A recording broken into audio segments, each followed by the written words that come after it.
Planning Commission's a voting session. It's 6:31. Today we have Alan Burke, Matt Clapp, Steve Mitten, and myself, Jim Cherry. We'll call the meeting to order. Any announcements? Okay.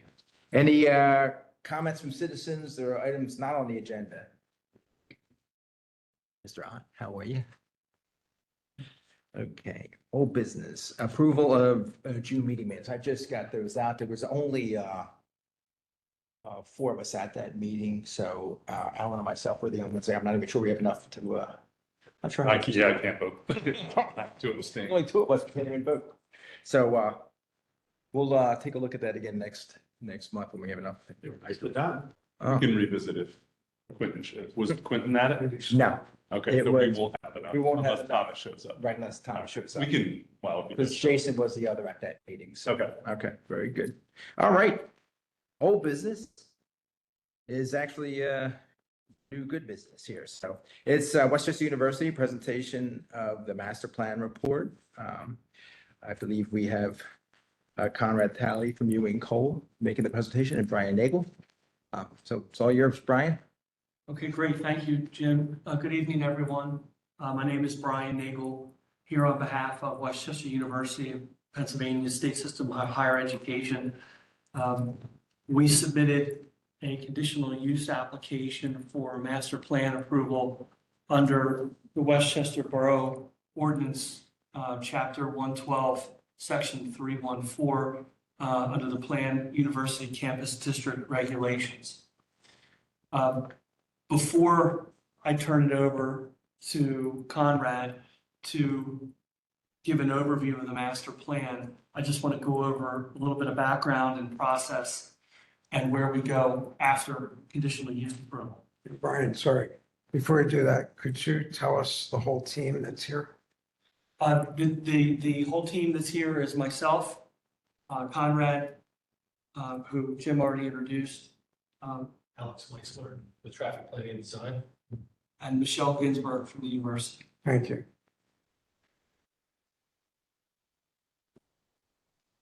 Welcome, WCU. Here now and forever. The ordinance was adopted in 2021, and the goal of the ordinance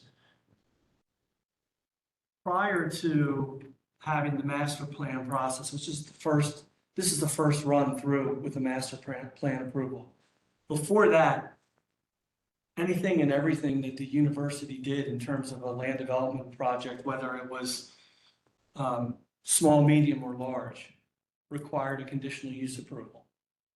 And those projects came up as they came up. And there was always this sort of yearning for, okay, you're doing this, you're doing this month, what's coming down the pike? What's the next thing we're going to see? And that's really at the origin of why the borough and the township were looking at this idea of master plan, an ordinance that would regulate an approval of a master plan. So they would know what was sort of coming down the pike. And we ended up with this sort of 10-year plan concept, which you see in the terms of the ordinance. There's projections that are required by the ordinance, mostly on a 3-year basis. There were discussions about how those projections could be done and how far out you could reasonably and meaningfully project information. And so that was worked through as the ordinance was going through the adoption process. The other thing that the master plan does is once it's approved, you kind of know what's on the master plan, what projects are on the mind of the university, if you will. And once the master plan conditional use approval is finished, then each of those projects comes back to the borough as a by right land development process. And so the only conditional use is for the master plan itself.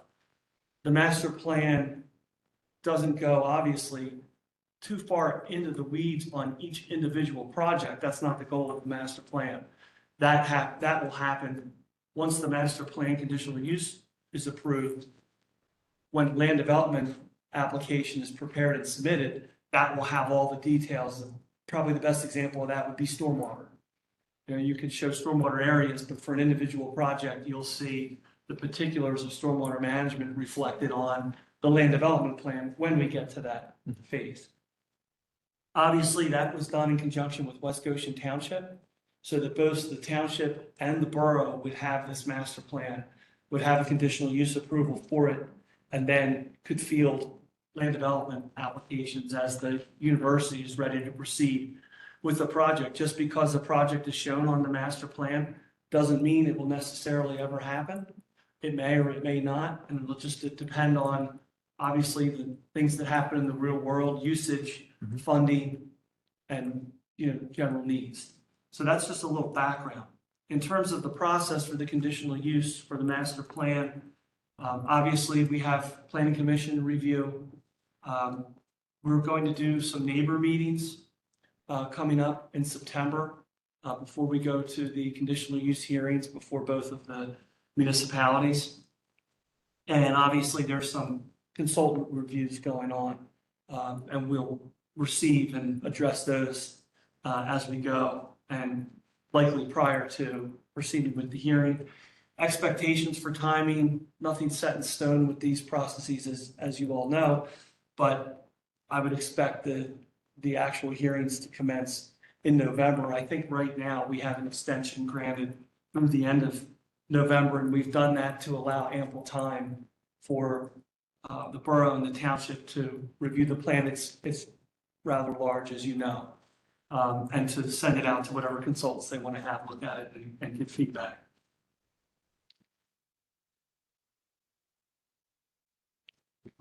The other thing I'll just mention, once there's a conditional use approval, if there's something significant that changes, then the master plan could be updated. And if that was updated, that would be updated through a conditional use process. I would only envision that to happen if there's a significant change or a new project that's going to be added.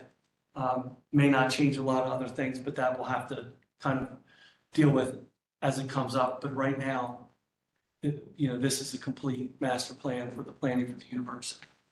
I'll note that the College Arms part of the university's campus is not covered by this ordinance. It's not in the PUC district in Westchester Borough.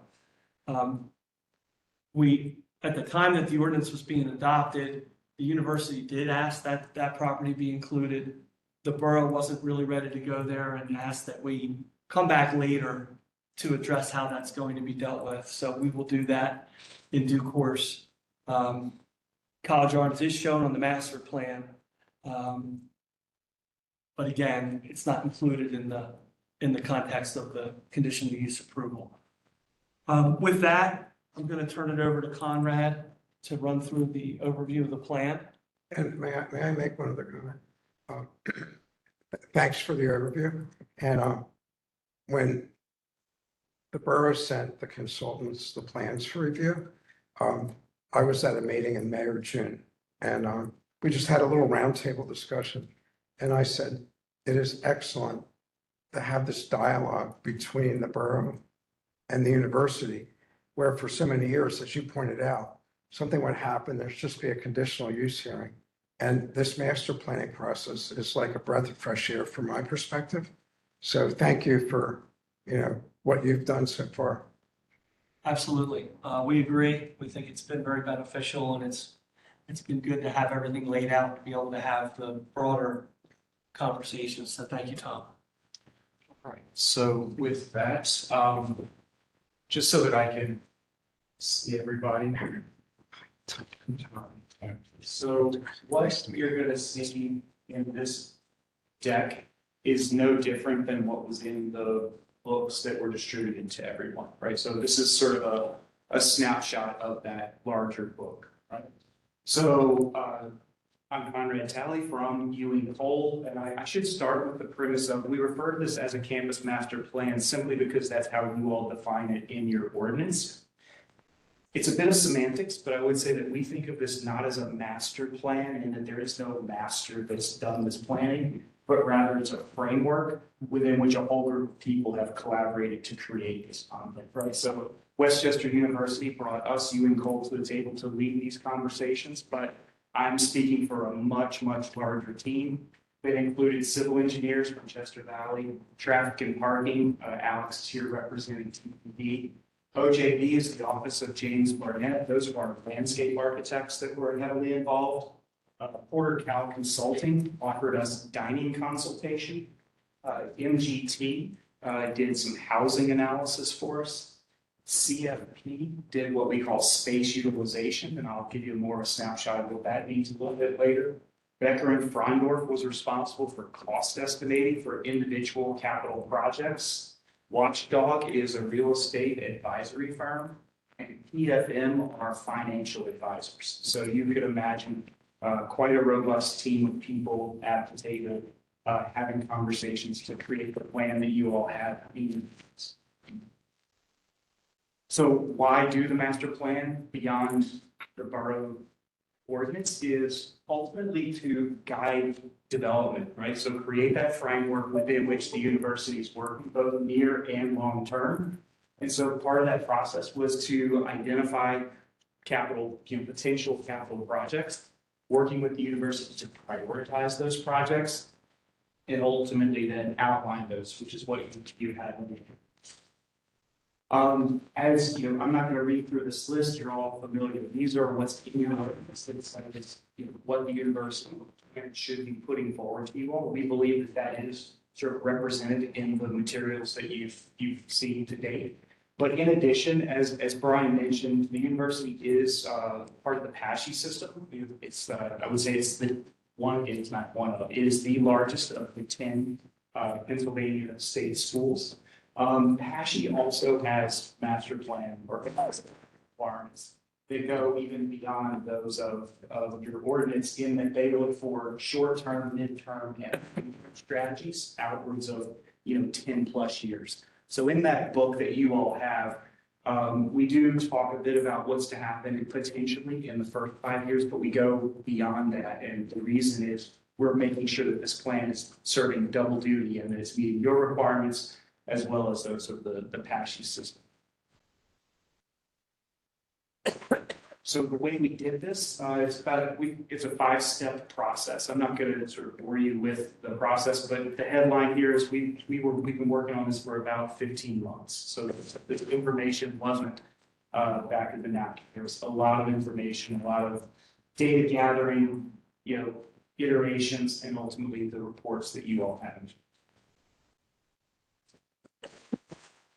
I would say that our focus is primarily on the physical planning, right? As a university, in addition to the physical planning, the places and spaces, the university is thinking about student planning and academic planning. And so they had a core group of people that were sort of managing all of this, including our work that was sort of fed through a steering committee that represented a whole host of campus and community stakeholders. And those recommendations were then ultimately presented to the president's cabinet prior to approval relative to the material you see. When I talk about stakeholders, this gives you a sense. So we had a lot of listening sessions, and this is a representation of the various groups, primarily internalized, I would say, to the community of Westchester University. So whether that be student affairs, academics, buildings and grounds, et cetera. And then from an external perspective, we worked with Dr. Zeb Davenport, who some of you may or may not know, and his external affairs organization to sort of socialize out to some of the broader community beyond those within the borders of the university. So just to give you a little bit of context, obviously the focus of this group is primarily the main campus, but just for information's sake, when we were doing this study, the university also had Exton, the Graduate Center, and the Center City campus that we were taking into consideration, as well as the main campus. This you may or may not all be kind of familiar with, but the main campus, we call it north and south, real fancy names, right? But it clearly, it sits within 3 different jurisdictions. So in addition to Westchester Borough, we were also cognizant of what's happening in West Goshen, East Bradford as well. And each of you all have, slightly different needs, priorities, agendas. And so this plan is looking to navigate all of those. I would just go ahead and point out, you talk about, a breath of fresh air and knowing what the university is up to. One of the things that we did, we didn't necessarily start from scratch. So there was a campus plan done back in 2015. And several of the projects that were advanced between 2015 and now were resultant of that plan.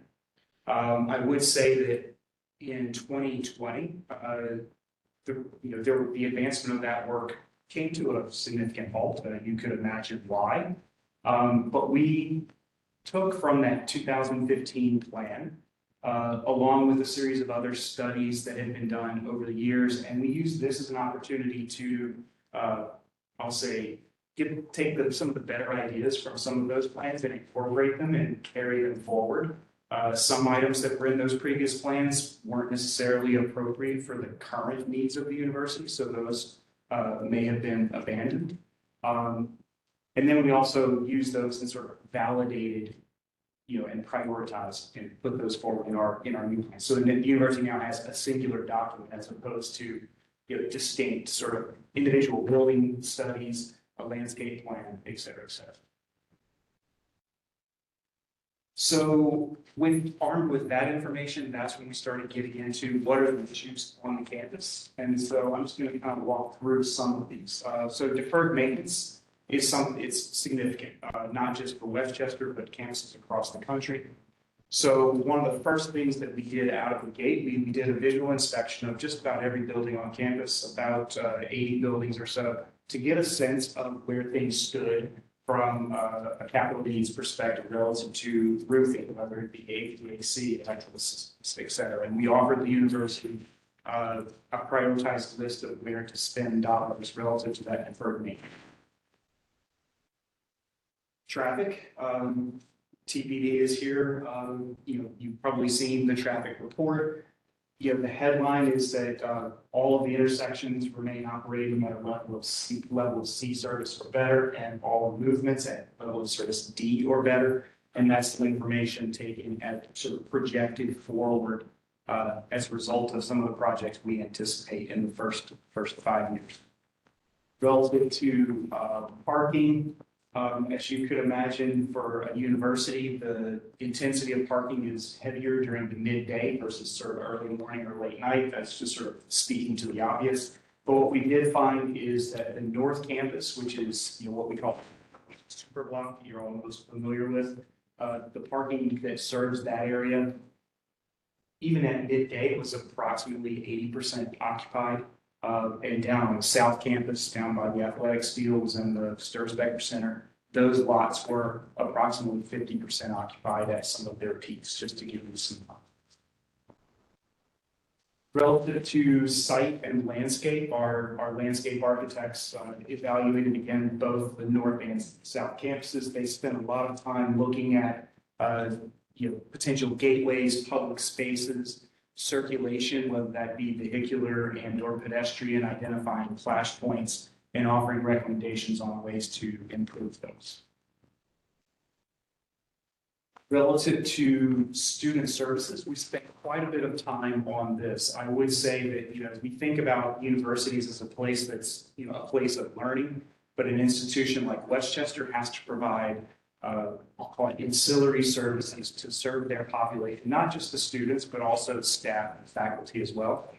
What we have sort of demised from this is that those sort of services have evolved over time, and essentially the university was putting them in places where they had space, right? And so you end up with a very sort of dispersed arrangement. And so what we've sort of challenged the university to consider are ways to consolidate some of those programs, not just for efficiencies, but also for visibility and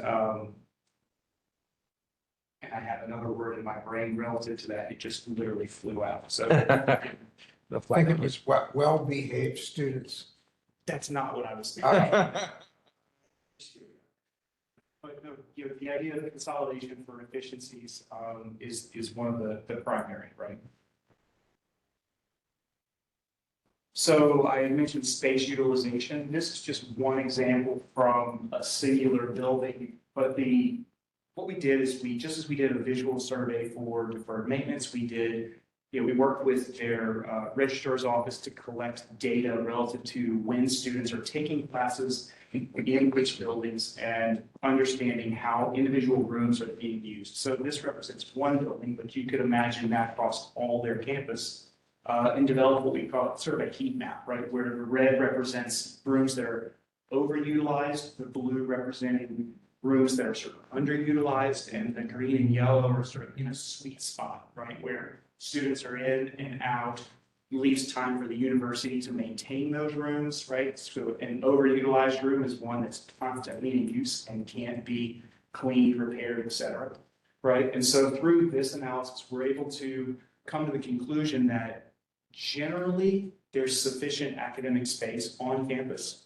However, there were some opportunities to sort of optimize and particularly looking to create classrooms to accommodate students in the sort of 20 to 40 person cohort, right? So they had plenty of space for some of their larger classes and some of their smaller, but the real demand is in that 20 to 40 person range. And so working with them to figure out ways to create those kinds of rooms, whether that be repurposing smaller rooms that are too small, like side by side, et cetera. But so the other piece I would say, though, this is we challenge them to spend a little bit more time looking at their research spaces.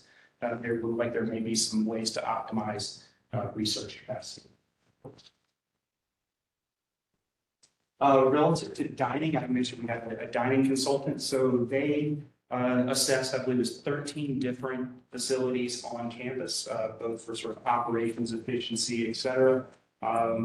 They also did, I believe, 8 different working groups within the community, within the campus community, just to understand dining needs. Ultimately, there was a recommendation to increase hours and offerings to help sort of spread that demand or to cater to demand that wasn't being catered to, updating the meal plan, and then ultimately a bit more slightly longer term, the idea of introducing dining down on the South Campus, which is actually technically in East Bradford, but I'm just offering that for context. And then the potential of expanding the Sykes Student Union to accommodate more dining is also a recommendation of the plan. Student housing, I would say this deferred maintenance and student housing, top priorities, without a doubt. So at the very beginning of our work, we spent probably the first 6 months very much focused on student housing, trying to understand the existing capacity, existing needs, and then understanding what the projected enrollments were and what the capacities were. The headline here is that university needs to, for revenue purposes, et cetera, find a way to stay at minimum bed neutral, but ideally to be able to house all of first years and potentially even second year students, find a way to increase beds. But there's also, as I mentioned before, that whole deferred maintenance piece. So all of these buildings that are existing need work. And so to do that work, you need to take those buildings offline. And in order to stay bed neutral, the idea is build new beds, provide new beds to make room to then, do that deferred maintenance over a period of time. Ultimately, I believe, Michelle, correct me if I'm wrong, it's that 10 to 15 year time frame before that full build out could even be realized, even doing those buildings back to back to back to back. So just to give you some context. Through, just one other thing relative to that. So as part of that housing, in addition to offering suggestions on what to renovate, what to make additions to, and where to build new, we also spent some time relative to offering swing space opportunities, the temporary housing, which some of you may or may not be aware of. We offered recommendations relative to benchmarking, and that's tied to, I'll say, industry or trends among other universities around. So gone are the days of, jamming 2 to 4 kids in a single room and, go take your shower down the hall, right? That's just not what people are looking for anymore. And so we're able to give the university some guidance on amenities that students are looking for now, ratios of how many toilets to students, et cetera, to incorporate in these future renovations. So before I jump into the individual projects, does anyone want me to have any questions or thoughts on what I've shown so far? And if not, I'll actually go into the individual projects. I think we should carry through because I'm going to say it's the student housing portion of it. It's going to get a lot of conversation. Okay. All right. So I will keep moving. So relative to the projects that we identified through all of those visioning sessions and work sessions with the university, we identified sort of a decision-making, why do a project, right? So the project helps to create connectivity within the campus. If it enhances a learning experience and it strengthens your campus identity, tick, tick, tick, that means it's the right project to be considered, right? If it only does one of those 3 things, maybe, right? But it doesn't necessarily rise to the top from a priority list. So every time we were thinking about, is this the right project for the university, we always went back to these sort of guiding metrics, as it were. Through those conversations, I would say there were a whole host of overarching themes. Again, I'm not going to read these to you, but I would say student housing and community, those were things that really kind of rose to the top as we were diving. You could imagine we identified lots of new projects. They ranged, from deferred maintenance to new construction and everything in between.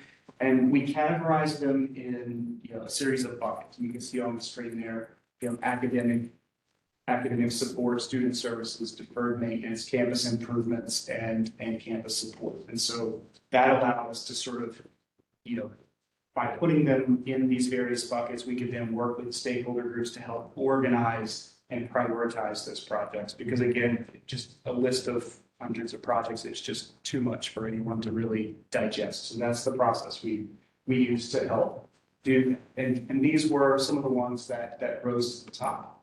And I would say, in addition to organizing it in this manner, we also organized them by districts, which you'll see in the material we provided.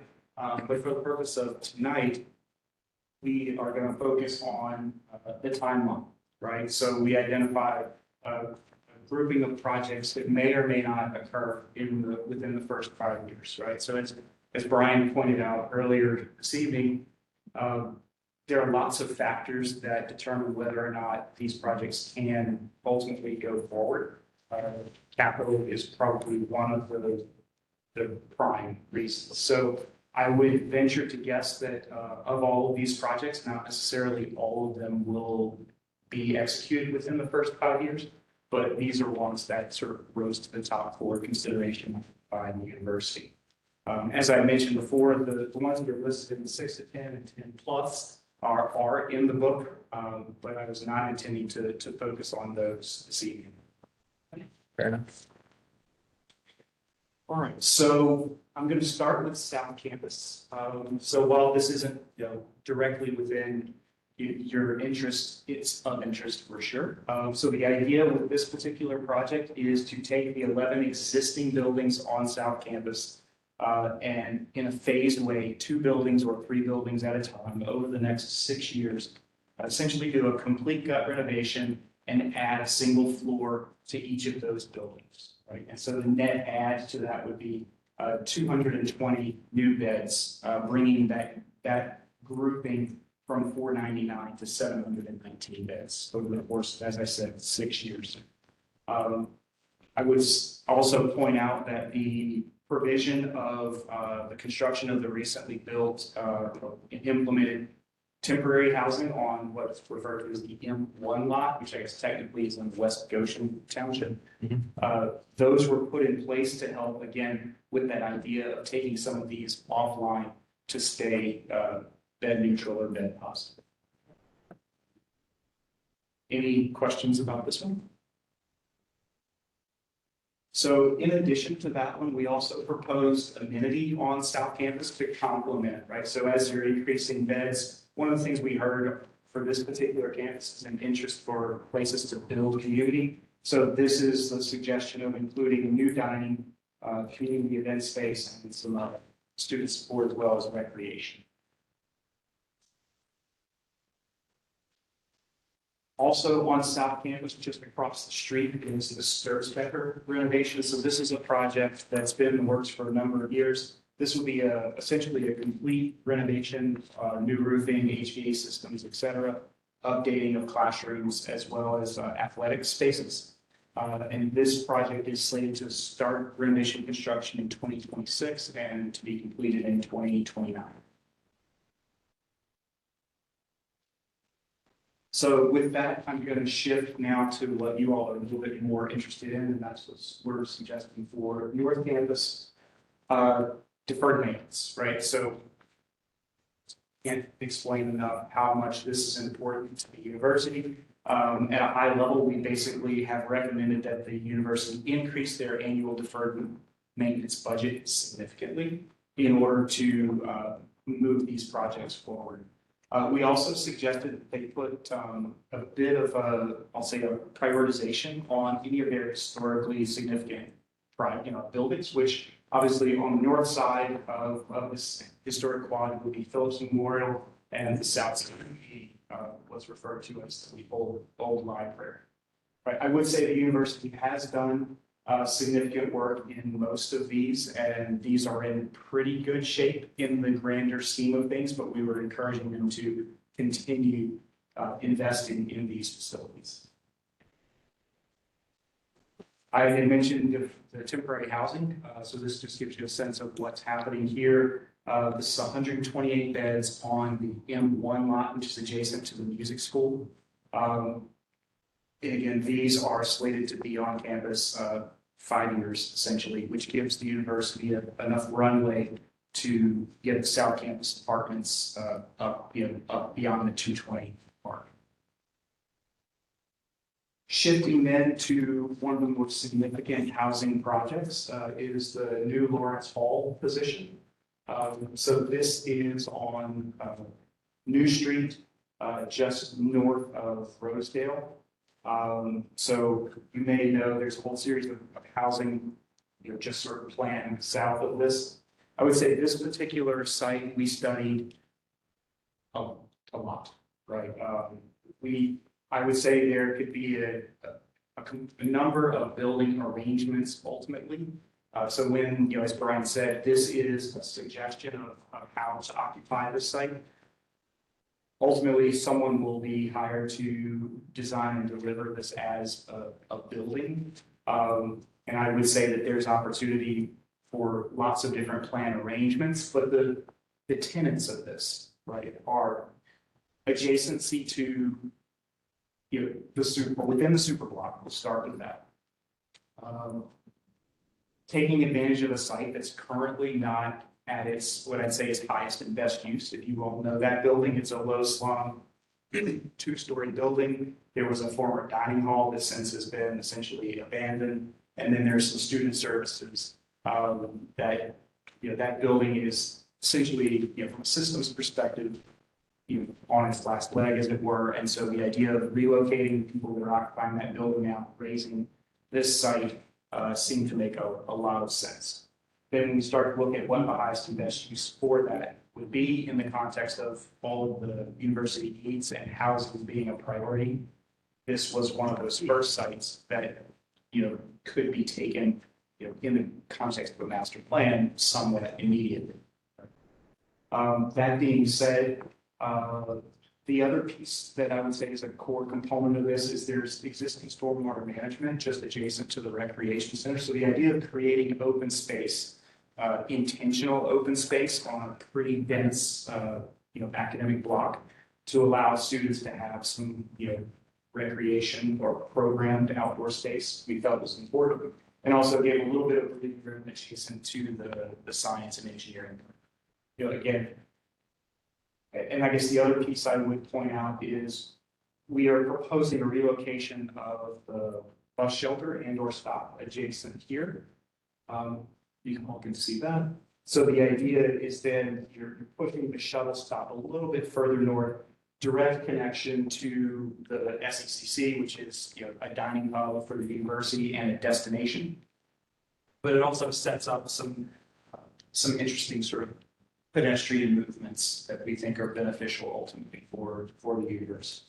Okay. The other component to this particular building is we're suggesting that it not just be student housing, but it also incorporates some of those student services that I was pointing out before. And it could be a home to, to consolidate some of those student service programs that have synergies with student housing.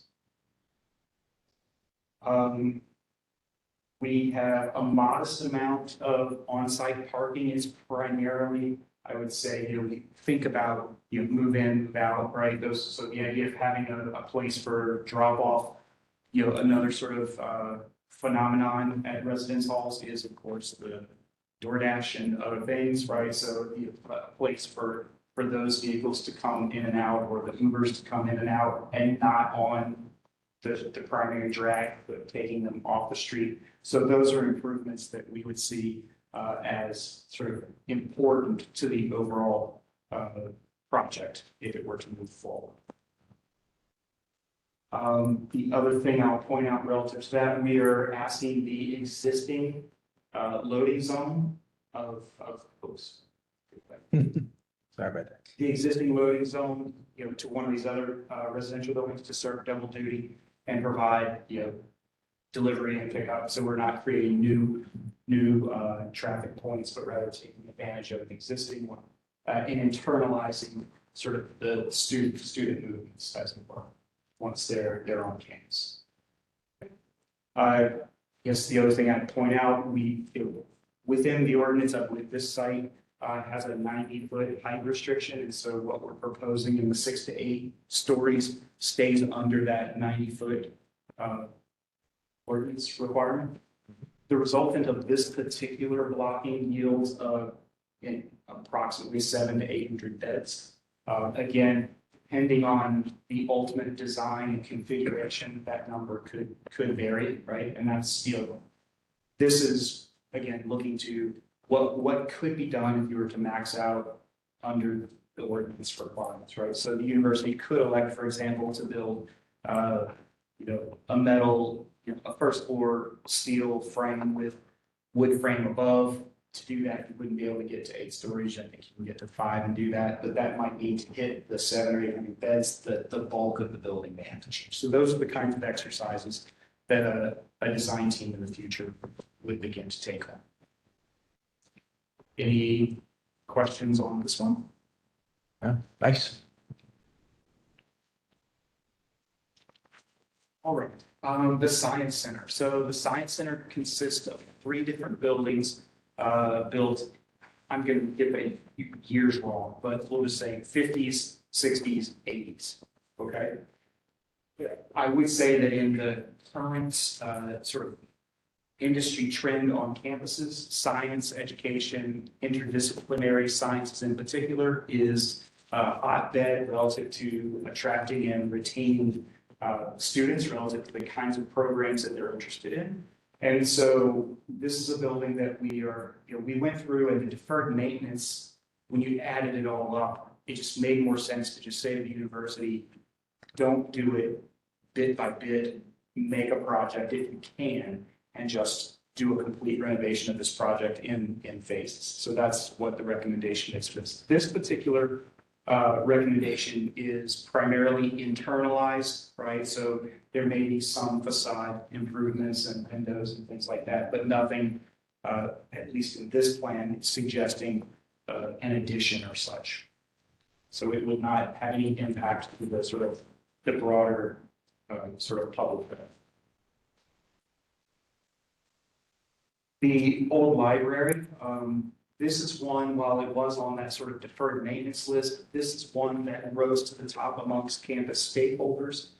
Not only is it historically significant, but it needs mechanical systems, it needs accessibility, work, it needs some life safety improvements. And again, because of all of those deferred maintenance needs, it was suggested to move this one to the fore relative to program improvements.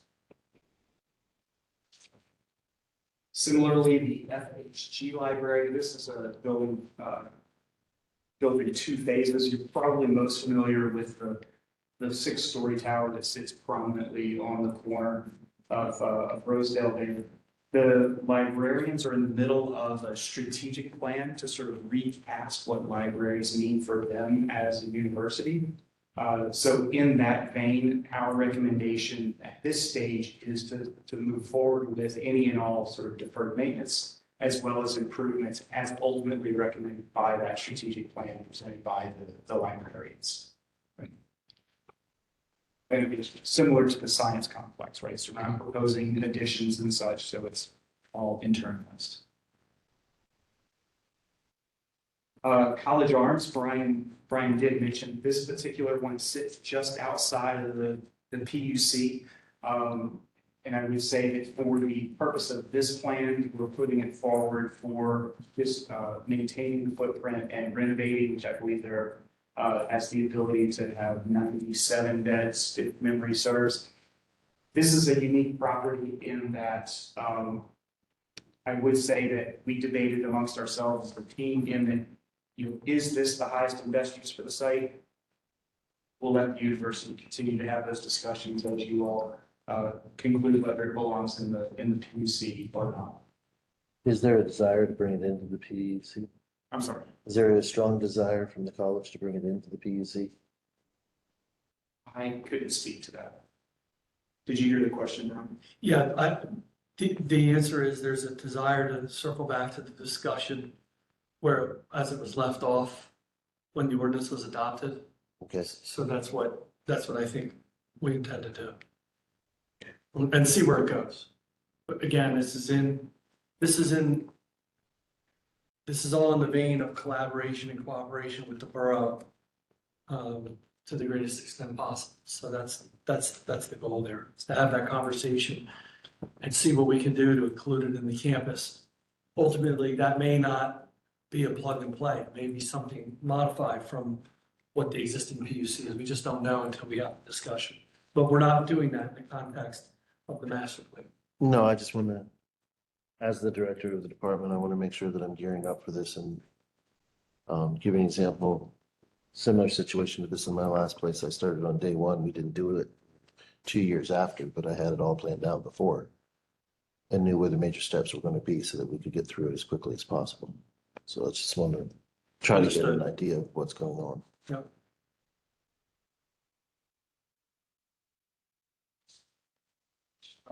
The other component is this one sort of fits in between deferred maintenance and new projects, right?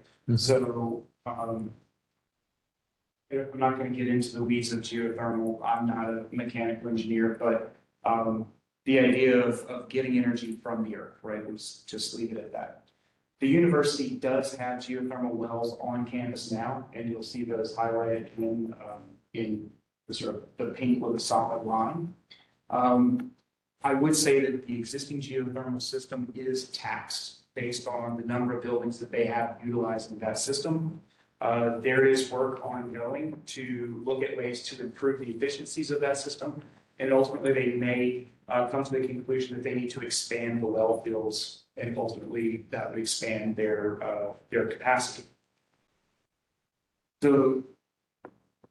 The shapes shown in the dotted lines are shapes that had been identified by a previous study as potential well sites. Our recommendation to the university has been to move forward, if they elected to move forward, with the sites that are sort of planned south. Those sites, as you may be aware, are directly adjacent to essentially residences.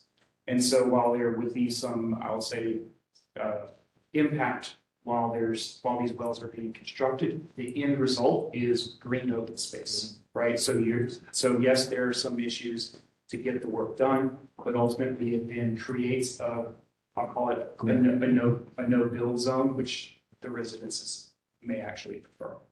So that's, relevant to where to go next with the geothermal well. That was our recommendation based on various discussions that we were able to have. Then moving to the Sykes Student Union. So the Sykes Student Union, while it has been renovated in a number of different ways over the years, it has not been significantly expanded and simply is not serving the needs of their community. And as I shared with you earlier, from a dining perspective, there was a lot of pressure to increase dining. Our consultants suggest that upwards of 20,000 square feet of dining could be added to this facility based on demand opportunity.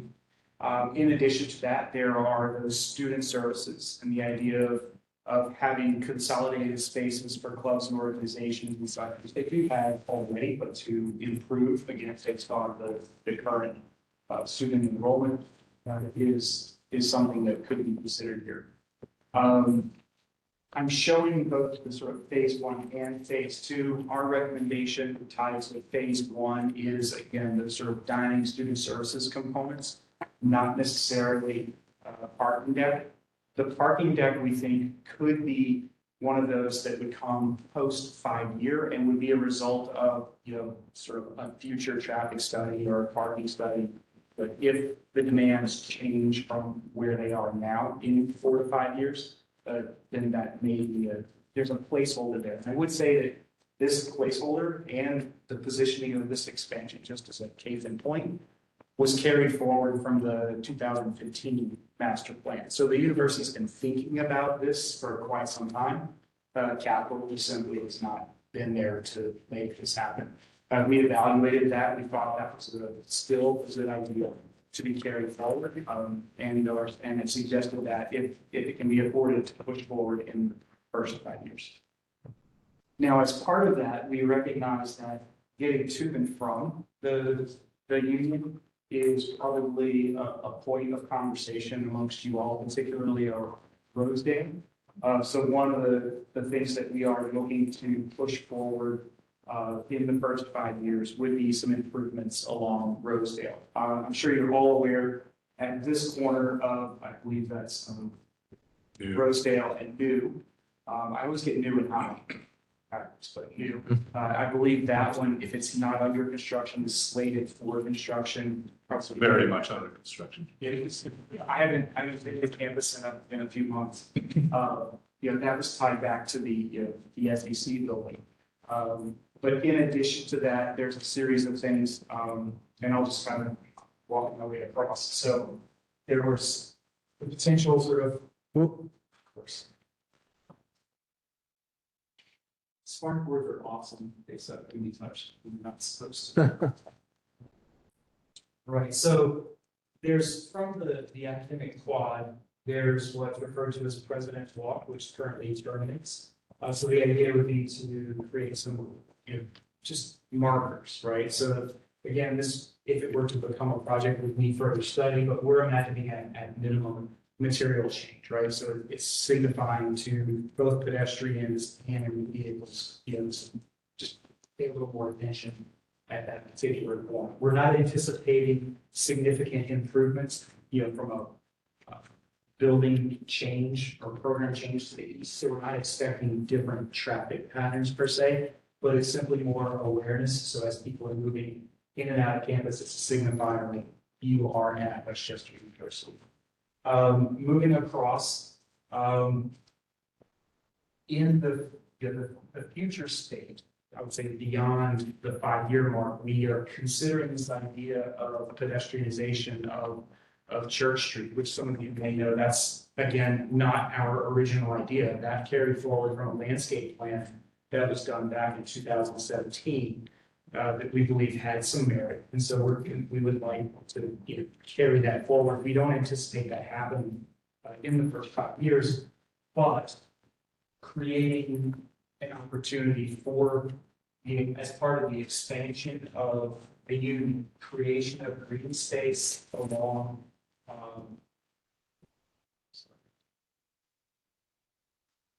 let's try that one. Yeah, creation of green space along Rosedale, because there are some properties here that are, definitely underutilized. I believe they're already slated for demolition. And so just maintaining that as green space and creating outdoor space adjacent to, the union, and green space. And then creating sort of a way, a place for students to come across and a destination is the idea. Conrad, can I ask a question about that slide? Yes. What you're showing here is future condition. It doesn't reflect the existing buildings in the green area that you were referring to that are actually there. It's like a magic wand. Yeah, I'm sorry, guys. I didn't think I got touched with So those buildings are there today, and this shows Yes, the condition post demolition, correct? correct. And I think everybody knows that's the Swope House, 28 West Rosedale, those buildings. That's that area there, just so you know. The demolition of those buildings, we are proposing in the first 5 years. Is the closure of Church Avenue south of Rosedale included in phase one with the extended dining services or whatever? That's Center Street, the Church Street. Yeah, right. Yeah, that one, sorry, that's Church Avenue. So I personally think it could be. I think that you're going into the details of if that project were to move forward, should be studied as part of that. And so that's a detail. And just for clarification, that can only happen with the agreement of the borough, because they would have to vacate the right of way there. So that's gonna determine. That's gonna Yeah, I determine figured it was partly- tied to pedestrianization, which would be later. But to get in and out of that, I would think you'd want to do that intersection. So that's why I'm asking. I was just curious, sequencing wise, how early that would happen relative, because I know Church Street is later. Yeah. That's us. Just So that's a great point of why we think of these plans as frameworks and not master plans. I mean, that we're giving you a sense of where we think this wants to go. But, can we do an extension to the union without closing that street? I think the answer is yes. So I think it's a detail that we need to be worked through. Great question. The other component I'll point out is there's some existing crosswalk approximately here, and so it's a suggestion of shifting that position relative to an existing Killinger Hall. If you look into the master planning book, we have a proposal to raise Killinger Hall and replace that much later down the line. And so again, these moves are set up in anticipation of what could be a future state. If Killinger were to be expanded or to be raised, and we would increase the bed count potentially there. There is consideration, or in our recommendations, you'll see, we're recommending that the union be designed in such a way to receive a bridge connection. Which if Killinger Hall were built and there could be some agreement made to connect Killinger across to the Union via a bridge, we think that there could be some opportunity to divert a lot of the residential student residence traffic, sort of navigate up and over as opposed to crossing Rosedale. But again, that is something that is sort of very much future state and tied to capital issues. Okay. The other component is a consideration of reconfiguring in front of what is now Wayne Hall and picking up some additional parking there. Again, thinking future state relative to if there may be some elimination of parking and how we might backfill some. Not necessarily tied to Rosedale, but we think there could be some modifications to the outdoor recreation space at the corner there as well. just some improvements. So any questions or more questions on that one? So that is the first 5 years. So this map just sort of highlights each of these projects. So I just wanted to, I'll just leave that up. And just leave it open for Very good. discussion. Very good. Appreciate it. Well, first, very well done. That's a lot of information and it's a lot to digest. And I think you did a really nice, comprehensive, very highly detailed plan for where we are right now. And I do appreciate the work that was put in. I guess from a process standpoint, Tom, do you want to start or would you like to? Yeah. Sure. Good presentation. I was just skimming through the packet that we Mhm. received to review. And I mean, substantially, what Conrad just did, tracks what we received. But I'm wondering, based on the flow that you had, could you send that presentation to the borough so that we have what you just presented? It's been sent, so. Okay. I'll make sure you can have it. So okay. It's on our website as an attachment now. Is it now? If it's not, I'll check with Bill. It'll be in there tomorrow. We did receive some of the attachments later this afternoon and some may not have all come out. I will check with them. All right, we'll make sure. I'll just follow up with Aaron and we'll make sure it's coordinated, but.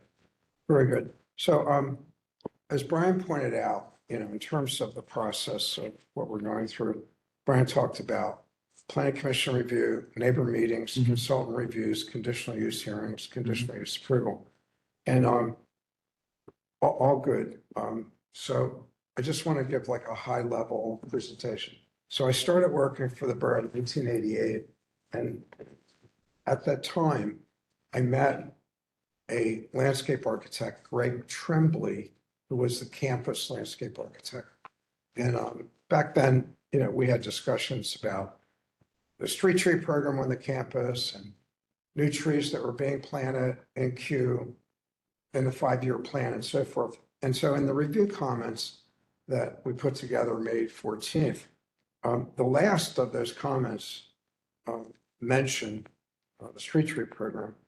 And so, it's refreshing to see the extent to which the drawings embed, landscape, connectivity, and so forth. And one of the thoughts I had, way ahead, way beyond 0 to 5 years, 2025 to 2030, is for the university to consider the merits and the possibilities of having that position refilled. I think when Greg Tremblay retired, it went away.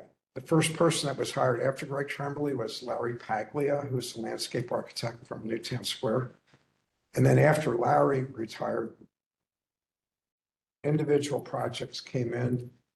The palette of plant selection changed depending on who was hired to design what building and so forth. We know what happened to the rain gardens at the new business center, which was unfortunately not quite as successful. Another comment that I made at the end was an overall wayfinding signage program. So in my alma mater, Penn State, they had hired JJ&R, Johnson, Johnson and Roy, to do the campus master plan. And the very last thing that JJ&R did for the Penn State master plan is craft a wayfinding signage program, which if you go to the campus today, compared to when I started there, it is elegant. Any visitor from the standpoint of large, medium, and small signs and the small directional signs can navigate through the campus. So the drawings are great to show all the connectivity measures.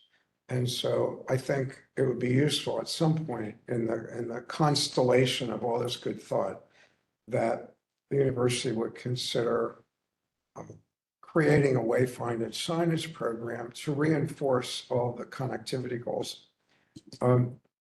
Another item that I mentioned at the end is a crosswalk program. So although when Conrad was presenting, just paused at College Arms, one of the really cool things that just recently happened is the sidewalks. For the first time, so I've been here 52 years, and the students have never been able to walk on the north side of Rosedale, east of High, for all those years. You'd have to walk in the street. And now there's this new sidewalk. So that embankment has been great.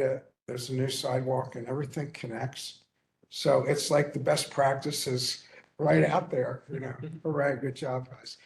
But from the crosswalk program, what I'm finding, owing to people minding their personal data devices, is not only are the motorists not abiding by the cones and the signs and whatever has been an attempt, but the students are going east-west across High. It's just, I now drive 3 miles an hour on High Street. So I think some of the critical crosswalks at Rosedale and Church, at Rosedale and High, when you come out of Asplund and you're crossing over to where many people go to their apartments on South Walnut Street. I think the crosswalk program would be very useful. And then other like minor comments in our review have to do with like origin destination of the Church Street. It'll be interesting in our lifetimes if the borough does vacate Church Street. It's been discussed for like 30 years. And who knows the ricochet effect of moving the traffic onto High or New or whatever. But when Hal Dean was with G. Giordano in the Office of Physical Plan there some 20 years ago, we asked them at Neal's and Church, could you do something heroic? Because if Church Street is vacated and if the pedestrian flow from town enters this new Shangri-La connectivity space, there's nothing as a pier, any kind of a structure, any kind of gateway feature to enunciate that corner. And so one of the comments that we made was at the southeast and southwest corners of Neal's and Church, that would be a wonderful pedestrian pocket area. And I think in the North Campus Master Plan from about 15-ish years ago, there was some little gesture to it, but it never got legs. And then the only other comments that we made are clarifications that the technical team could make. But I guess the last thought, which is kind of really wonky, but when Chris Fiorentino, the day before he became the president, now he's passed the baton to Lori Benoski, the day before Chris was duly ordained president, and Michael Cotter was the manager here, I was asked by both of them to set up like a meet and greet, and we did at Timothy's Parkway. And I produced a wedding cake exhibit where I thought for the next 50 years, as the campus grew, the thing that I had heard over the years that upset the neighbors is when you went from a normative height building around the perimeter to the Empire State Building, people were very upset at the transition in height. So what I said to Chris and Mac was, imagine that there was a wedding cake concept where across from 35 and 45 foot tall buildings, there'll be like type height. And then as you got more central to the campus, it could be like a wedding cake. And it never really got legs because Mac wasn't here that much longer. And Chris got overwhelmed with all the great things that he had to do. But in terms of future building heights, 10, 20, 30, 40, 50 years from now, as the campus needs to grow, are they going to grow up or are they going to grow out? And my last comment is from the summer of 73. Then Borough Council Representative Butler called me and said, what would it take to get your vote for me for reelection to Borough Council? And I said, buy the High Street School lot and do something with the university at that location. So at the time, Borough Hall was across from the Bicentennial Garage, and it was before this building and this elementary school was hatched into this building. And I said, wouldn't it be wonderful for the campus to have the borough presence on what's now the Burger King lot? So there aren't many properties around where the campus could grow off-site. But in all the master plans that I've done, I've always wondered, are there any sleeper opportunities as an adjunct space to the campus that will allow the campus to grow gracefully? And one of them in deferred maintenance is as Church Street jogs at Rosedale, the building at the southwest corner of Rosedale and that church jog, that has been deferred maintenance for like 30 years. Right now, the vines are growing into the building. And there's a beautiful porte-cochere on the east side. It's where Charles Swope once lived when he was at the campus. And that is a fairly large lot. And I think, Conrad, in one of the geothermal pink dash lines, that lawn area might be highlighted. But I always thought that would be a sleeper opportunity to do other building program, for the campus. But overall, I would just say this. I think that we're having this dialogue and that the university is doing this. It's just the most incredibly great thing for the borough because we've been trying for years to have this dialogue. So it's all good. Yep, very good. Thanks, Tom. Yeah, I mean, I just want to ask a couple of questions and maybe at the university or Conrad, I'm not sure who we're addressing. You mentioned pretty quickly that the housing, the primary emphasis is to address first-year students and some second-year students. So I'm trying to get just a handle before we start. I'm going to start with Alan, but start with rough numbers. So that roughly there's what, 17,000 students? How many are on campus? How many are commuting? Do we have those kind of just rough numbers? 5,383 beds on campus currently is our design office. And then at the planned end of this thing, we're going to have what, 7, 8, 7?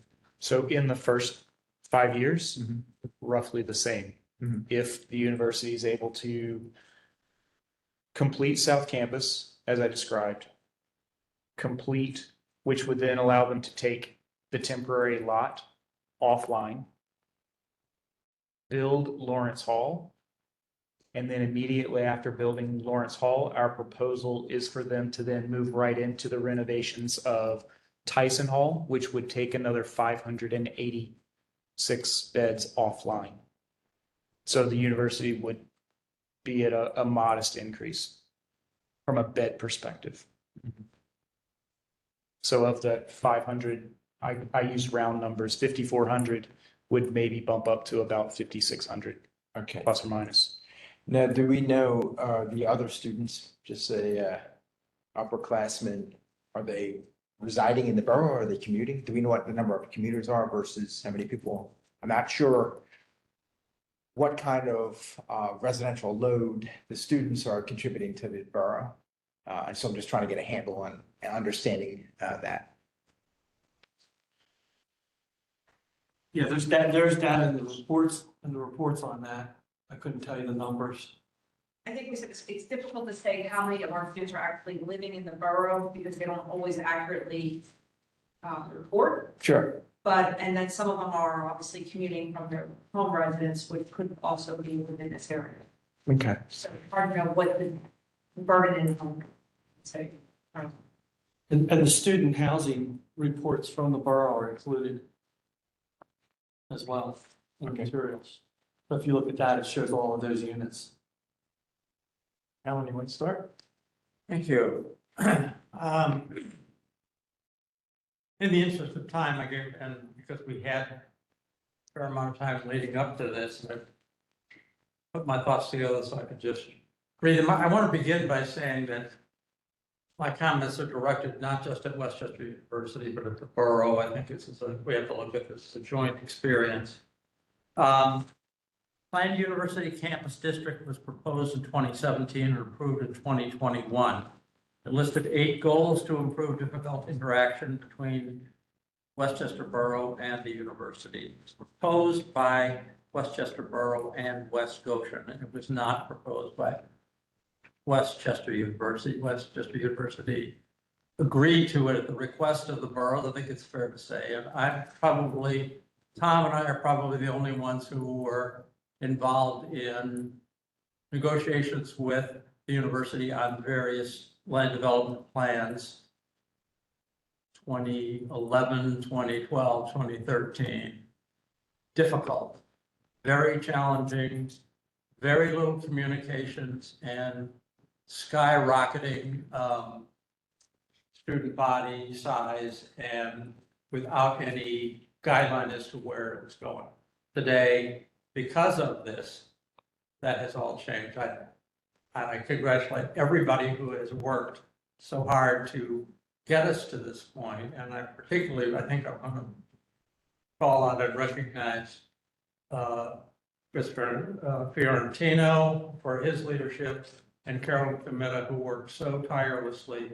This was a big objective of hers, and the two of them worked well together, and it's gotten us to a very different place.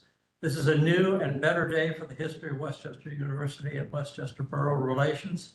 In my opinion, Westchester University appears to have begun the process in a professional and straightforward manner. It is also encouraging that Westchester University is not planning the dramatic enrollment increase that we had feared. This is the first activity since the PUC adoption, so we should be mindful that we will be setting a procedural blueprint for future development with Westchester University. The plan narrative clearly states that we are addressing conditional use questions only, something that you have confirmed.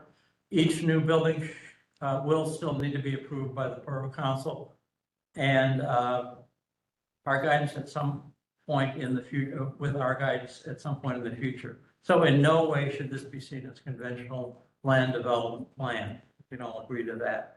One of our challenges is that we have lived with the philosophy of determining parking and student housing needs based on the supposition that our current state is satisfactory, and therefore each new plan should address only the impact of that structure. Plan does address work east of High Street, which is not in the PUC area, again, which you have acknowledged. So I think one of my main questions, is there student housing and parking adequate to absorb the enrollment? Losing 200 parking spaces by closing church and university and others would take the parking from 3746 to 3542. If all went to students, that went from 21.7% to 20.5%. There appears to be a capacity in existing parking structures, but most Westchester University residents know how much students hate to pay for parking. So the question is, what are their plans to change the student car policy or other?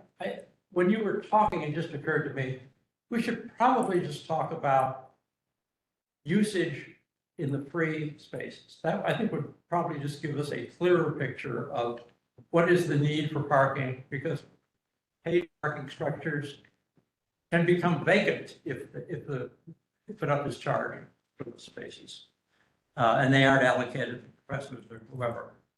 The enrollment going from 17,245. Again, this is my read of the numbers to 17,274 up 29. Housing going from 5349 to 39, which is 890, very much different than the numbers you gave. This is, maybe I'm reading this. No, those are the right, to be, just a point of clarification, that's if all of the projects that we Okay. propose are, Your first number was if, in 5 years, this is the long term. that's correct. Okay, so that's for 36%.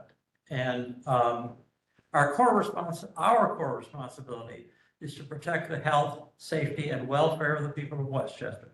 Accordingly, pedestrian safety along South High and West Rosedale demand attention, given the closing of church and university. Again, which you say is not conclusive, but is being discussed. With the addition of 3 apartment complexes containing 585 new parking spaces in the borough, that we know are coming in just a few blocks north.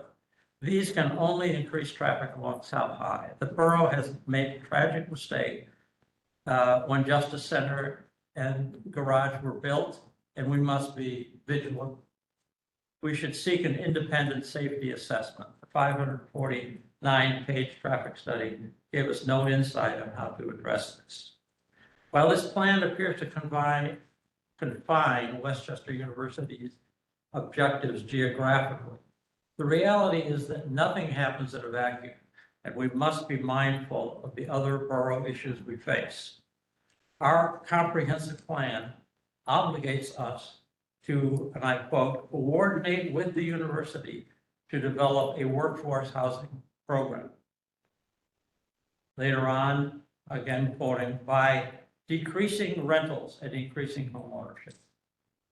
We have discussed this issue since the plan was developed in 2016, and our progress is modest. There are 4,781 apartments in the borough, enough to house roughly 15,000 people, enough that just 10% of them could begin to address this opportunity. Our comprehensive plan states the neighborhoods have reached a point of saturation in their ability to absorb student housing and still maintain quality of life for non-student residents. There's general agreement that the supply of off-campus student housing in the borough cannot be allowed to increase any further. That's the end of the quote. But the students need a home. If we ever hope to address this imbalance, this is the moment. This plan provides for significantly more student housing on campus, but is it adequate? In truth, we have no idea how the university arrived at their number, but we should. We are here to protect the interests of Westchester students, and students are preventing us from having the attainable housing we need. Our response to this plan should be to insist on more student housing on campus so that the livability and diversity we all want in the borough can be accomplished. It's clear in my research that the university maintains a wait list for student housing on campus. I think that could be a number that we become aware of. It could be a good indicator for the number of beds that are really needed. We shouldn't have to wonder about this. If people want a place on campus, they are asking for it, and they go on this list. At some point, representatives of the university has characterized the need for additional beds as 800. And if you read, when this was made public, there was some feedback from just one resident who said, how can I be number 1751 on a list of 800? It doesn't make any sense to me. So I don't know who that person was, but I just think in general, we should know what that number is. So in conclusion, we've learned that it is the university's intention to hold public meetings to seek feedback from the community. We applaud this and hope that we will be given the opportunity to comment further once we hear their reaction. Okay, thank you. Very good plan, very straightforward, certainly sets a very professional and straightforward table for us all to try to work through all the issues. Thank you, Alan. Matt?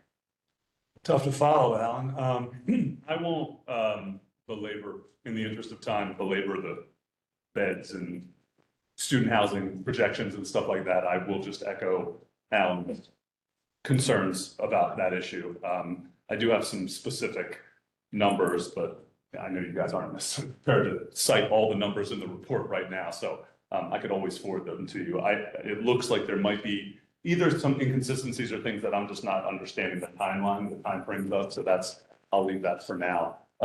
So instead, what I want to kind of focus on just briefly, I went through and just kind of compared, in addition to the overall, just understanding the plan as it was, kind of looked at the requirements of the ordinance and tried to make sure that the plan itself was consistent with those requirements. So there were just a handful of more or less minor comments that I wanted to bring up just to make sure that we were in compliance. In Appendix B, which is the University Housing Report Analysis, I thought and this was just a suggestion, for clarity and consistency with the code, I would just consider combining appendices B and C into one University Housing Report Analysis, which is required, which is kind of how it's stated in the code versus two separate University Housing Development Report, Student Housing Study. It might just make more sense combined to be consistent with the code itself. And then within that appendix, there's a map on page 5 that shows the different, the PUC, the borough, the townships. You might want to look at the dashed lines. I don't know if well, it probably is, it'll take more time to call it up. I would just take a look at that map in page 5, appendix B. I think it's a little misleading in how it represents where the borough is, where the super block is, where the PUC is. I think some of those boundaries could be redrawn for clarity. Just take a look, I would suggest. It wasn't in the presentation. So no, it's buried in appendix B. It's not, but it's just something to take a look at. I don't think it ultimately changes anything, but for clarity. In Appendix D, which is the traffic impact study, there are a few recommendations that were listed in the executive summary, and that I didn't see addressed anywhere in the master plan. I wasn't sure if there was a reason why, and so I figured I'd at least highlight those. First was a pedestrian path or walkway along New Street between North and South Campus. I know there was some maps showing the connectivity between North and South, but I didn't see any renovation or construction of a pedestrian path and walkway. That's in West Goshen mostly, so it's not under our jurisdiction, if you will, but I was wondering if it was considered, and if so, why it was excluded. If you have an answer. I can absolutely Okay. answer that. Cool. We put it forward to the university. It rose up in the conversations with stakeholders, but it did not rise to the level of top priority. So you'll see that that's actually listed as a project in the 10+ year category.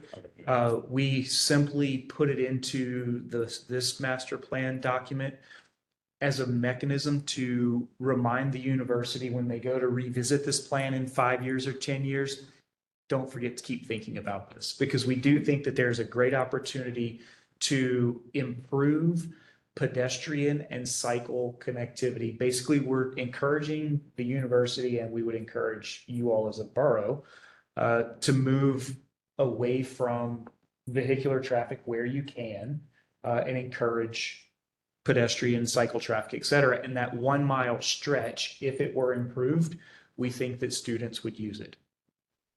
Right? I hope that answers your question. Yeah, absolutely. One of the requirements for the traffic impact study in the code is the specific transportation TDM strategies, and I'm trying to remember. I think that's transportation demand management strategies. And measures shall be specified for each of the following users: students residing within the district, students who commute from a residence outside the district, employees, visitors and special events attendees. I didn't see in that study where those specific user groups were addressed. There were some others addressed. They just weren't all addressed specifically. So I might just want to take a look at that and make sure those user groups are addressed. In the parking study, Appendix E, it stated that the parking study was based on the fall of 2029, which makes sense, the 0 to 5 year window. But the transportation study was based on 2040, when a lot of these out year changes would be made. So this included all the future changes. Are there any, I guess, I was concerned that there would be gaps between are there gaps or potential conflicts between the parking study completed based on 2029 and the transportation study based on 2040? Can you speak to that at all, or is that something that can be addressed or has been considered? I don't know. So I cannot speak to that. I don't know if Alex, you want to? Trying to formulate a coherent answer. Our parking demand projections are out about as far as information that we have, as far as student population, everything else, as far as demand from the university itself. Whereas 2040, given that the public streets handle not just university traffic, but also regional traffic, people coming from a lot of other places, we have the ability to more better define growth idea of what just background traffic, maybe not even associated with, not even associated with any growth of the university, but just in this, whether it's here, West Coast, East Bradford, to the north next, and, have a little bit, that we can project out with a little confidence as far as regional growth. The parking evaluation is more Westchester, is more university focused and not as external. So I'm not sure at this point that we would have any information 10, 15 years out for lack of any projected, I'm making numbers up, we're anticipating another 10,000 students on campus. That's not what we're understanding is about another 200 approximately coming. That would really start swinging the needle as far as parking demand. And so at this snapshot moment in time, it's probably not as far out that we could look at with any certainty. I mean, certainly though, as not only for the pedestrian and transportation infrastructure, as each project comes online, it's got to refer back to this and what the expectations and again, if something were to occur, real change in thought or philosophy as far as the university, that would certainly have to be accounted for. At this moment in time, this our best look for. Yeah, and I think that's probably ultimately the answer, because these are out year projects that may or may not happen. Some of these parking spaces could come online, could stay online, could come offline. So I think that's the answer, is we just have to go back and revisit it and make sure the underlying assumptions are still correct as different projects happen and don't happen. So that's good. Thanks. The only other, one of the only other comments I had, there's a passage in the code about that requires regarding sustainability. That requires all proposed buildings shall be designed to meet at a minimum the U.S. Green Building Council's LEED Silver certification criteria. Now, whatever you think about that criteria, that is a requirement in our code. I just want to I realize this is not the details of each project, so I figure that's the answer, but I just want to put that out there that going forward, as these projects as the applications start rolling in, these projects start happening, coming in for review, that is one of our requirements code. So We're aware. Yeah, okay. Just something I didn't see spoken to in the master plan. And maybe it doesn't need to be because this isn't the details, but it might help just to kind of quell any angst over that requirement, to address it since it's in the code as a requirement. Just to speak to that maybe in the master plan. Okay. Matt, can I ask that you send an email to myself and Conrad on any possible inconsistencies you're seeing on those numbers that you mentioned at the outset of your comments? Yeah. So we can check it. Yeah, like I said, I'm not positive I'll have to go back and look because I reviewed this a few weeks ago, but yes, I will do that because I do have them listed here and I'll go back and make sure they're still inconsistencies in my mind. Yeah. And I'll send them to you. If you send us a note, we'll check Yep, it. and- I will. and kind of report back on what we see. Will do. I think that's it for me right now. Thank you, Matt. Steve? As a young boy growing up on 112 West Rosedale Avenue, I can remember Wayne Hall being built and Schmidt Hall being built 8, 9 stories high, right across the street from my house. So, I understand what you're saying with that, took the place of the football field. I guess it indirectly affects the borough, but I had a question about people exiting North Campus and South Campus heading south to get back to 202. Is there any consideration of connecting High Road and making that an open thoroughfare to 202 to try to alleviate some of that? Because, especially if you're going to take away, even with the increased traffic, you're going to take away Church Street, putting more pressure on High Street. I know the neighbors in Roslyn neighborhood in West Goshen Township have, tried to cut everybody off from, going and sneaking through that way to get to 202. You should go to West Goshen. Yeah, I understand. That's been discussed over the years, as you probably know. The short answer is no. The long answer is longer, but at the end of the day, it's just not feasible. It's not proposed in the context of this plan. I guess you can never say never. And depending on what happens with the next master plan, maybe we'll see consideration of that, but right now, that's not in the cards. So anybody, heading south or heading to 202 is to go down to 926? Well, I'm not gonna say that. Yeah. Because that's a question that a traffic consultant would have to answer, but there's different, as you know, there's different ways to get south on 202. One of them had been cut off recently by municipal regulations in West Goshen Township, as you also probably know. So it's been limited, but there are still multiple routes. I'm sure the traffic consultants from, at some point in time, we could identify exactly where that traffic or goes or is predicted to go in the future, but. And as Alan and Matt eloquently, very eloquently said, the enrollment and housing is the biggest concern for the people of the borough of Westchester. The pressure that puts on with all the services from student housing, not just creating a student or a housing shortage, inflating the rents and affordable housing for the people of the borough. I know the borough does a good job restricting what properties are available for student housing and which ones are not. But the fact that the university is being cognizant of that and not, simply trying to increase enrollment as fast as possible is certainly a good start.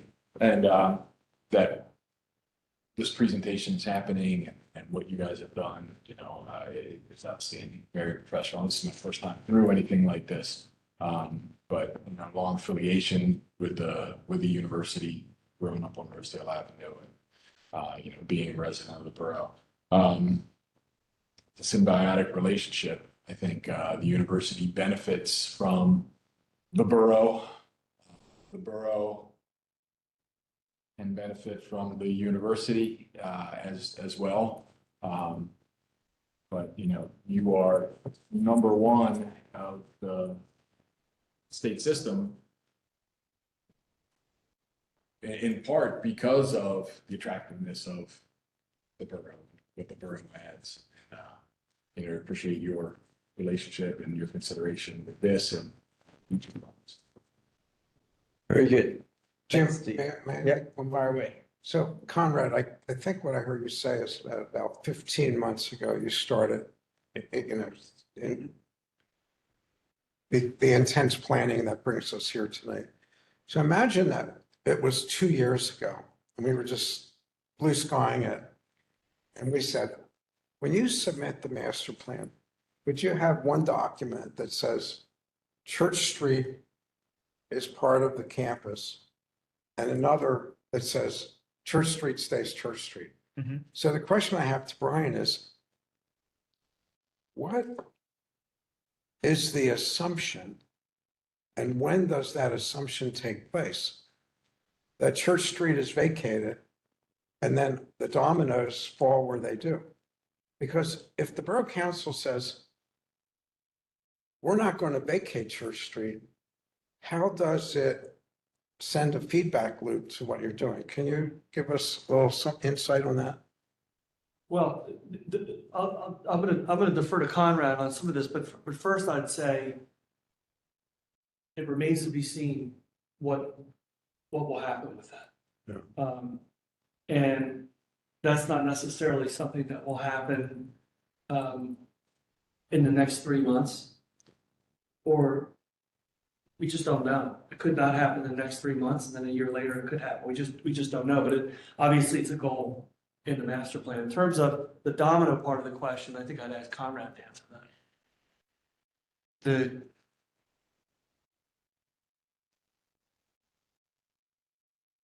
The short answer is the key components will carry on, even if Church Street remains a through street. Okay. Right? And what I mean by that is the key elements relative to improving student housing, whether Church Street is open or closed, the housing component carries on. The improvements suggested relative to the student services programs will carry on, right? All of those things remain. We see the benefit of the pedestrianization of Church Street to truly sort of make the super block a more collegiate, a comprehensive collegiate experience, not just for the university's benefit, but for the benefit of the borough residents as well, in that that becomes more of a park-like component that could and should be open to the general public, right? To, as you move from sort of the downtown area, you know, through the campus, you know, and moving further south. And how the university, how that ultimately could be designed to be determined, right? We did set it up in such a manner that, you know, we still need to maintain, you know, fire truck access and things like that. So there may be a design scenario that perhaps the solution isn't 100% pedestrian, for example. I know I'm kind of skirting your answer a little bit. Your question a little bit, You can but- sleep on it. The last thing I have is, what would it take to convince you to leave Rammy in the borough and not move him in the West Goshen? You have in the drawings, you're going to move the Ram in West Goshen. What if we want him in the borough? Then you could keep, I mean, so. Make us an offer we can't. Right? I mean, it's thematic in the borough. So that's again, this is a framework meant to instigate dialogue. And so if at the end of the day, the project, when the old library renovation happens and there's work happening and someone says, what do you mean we're moving the RAM? No, we're not, right? I think that's obviously a detail to be determined. Yeah, I mean, what happens, as you know, on graduation, it's the Kodak moment. Yeah. And that space that you have it moved to is like dull.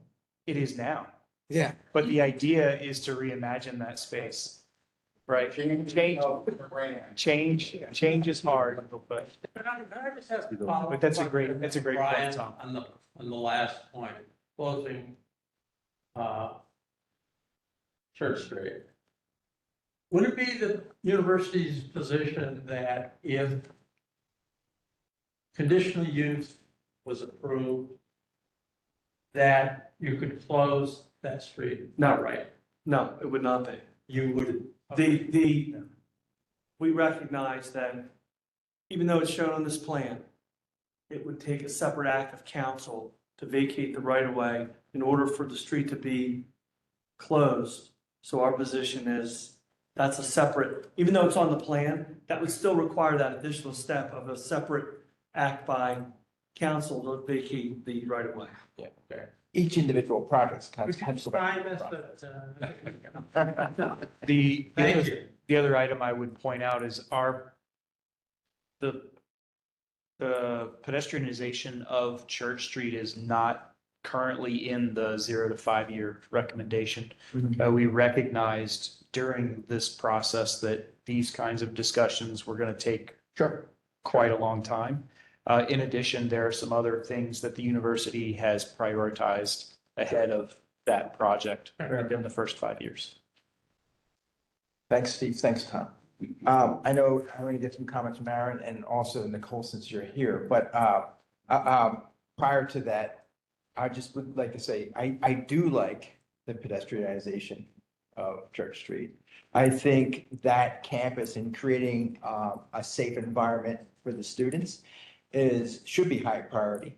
I think when your head's in the clouds and we're in a phone, whatever it might be, and you're just walking around campus from dorm building to classroom building and having conversations, that's the focus of that there. Anybody that drives down south on that portion of Church Street, that's primarily food trucks. There's no reason for anybody other than somebody that's on campus. I'm not necessarily sure what happens to University Avenue at one ways into it.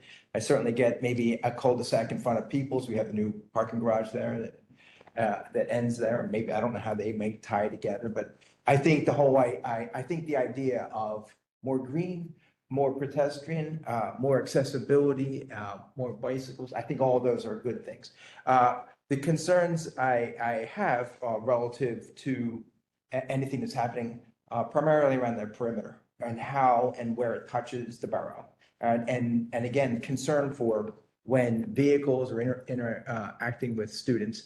The biggest one is the intersection of High and Rosedale. That's probably the biggest heavily trafficked and congested. And I gotta say where most issues could potentially happen. So that's an area that's right on the edge there of the study in that corner. I really like the fact that you've at least demarked a little bit of a traffic calming by changing up road material there. So that is a starting point. Whether we have the opportunity to go over, under it, around it, find a different route, that is really the biggest, if you had to prioritize them along Rosedale, that's probably number one. Once Sykes expands, I think, and that pedestrian path goes there, having to deal with that, I'm not sure. I have trouble understanding relative to a bridge, whether if I was a student, I would just dart across the street or up a set of stairs or whatever it is. So that is a little bit bigger of an ask relative to the reality of that happening. But how, as far as the number of cars passing through and ones that aren't as familiar with the borough, I'd say High Street is it. They're cutting down a 202. They're not necessarily taking a bypass. And so that I think really deserves the most a study from a priority standpoint. And if that could be included in something earlier, the parking lot that's over there in West Goshen or is heavily trafficked by students as well as some of the off-campus housing that exists just to the east and just to that south. I think it's the Edge or the Point or whatever it is. So that route and all the students are taking different decisions on which corners they're crossing from which side. So it becomes very tough as a person in a vehicle, even driving 3 miles an hour. Like Tom, I think you're speeding at 3 miles an hour, but and then again, those pedestrian edges, those walk-ins, certainly when we really enjoy the students that the energy and the activity that takes place. I think when they leave town, the borough gets very quiet. It's like going to the shore in February. It's like, what happened, everybody? So we do enjoy that, but I think it's those I think somebody mentioned crossing High Street and having those pedestrian paths there. And I think, making sure those tree lines, those, the little pocket parks where those little benches and seating groups are, those little spots for students to collect or gather.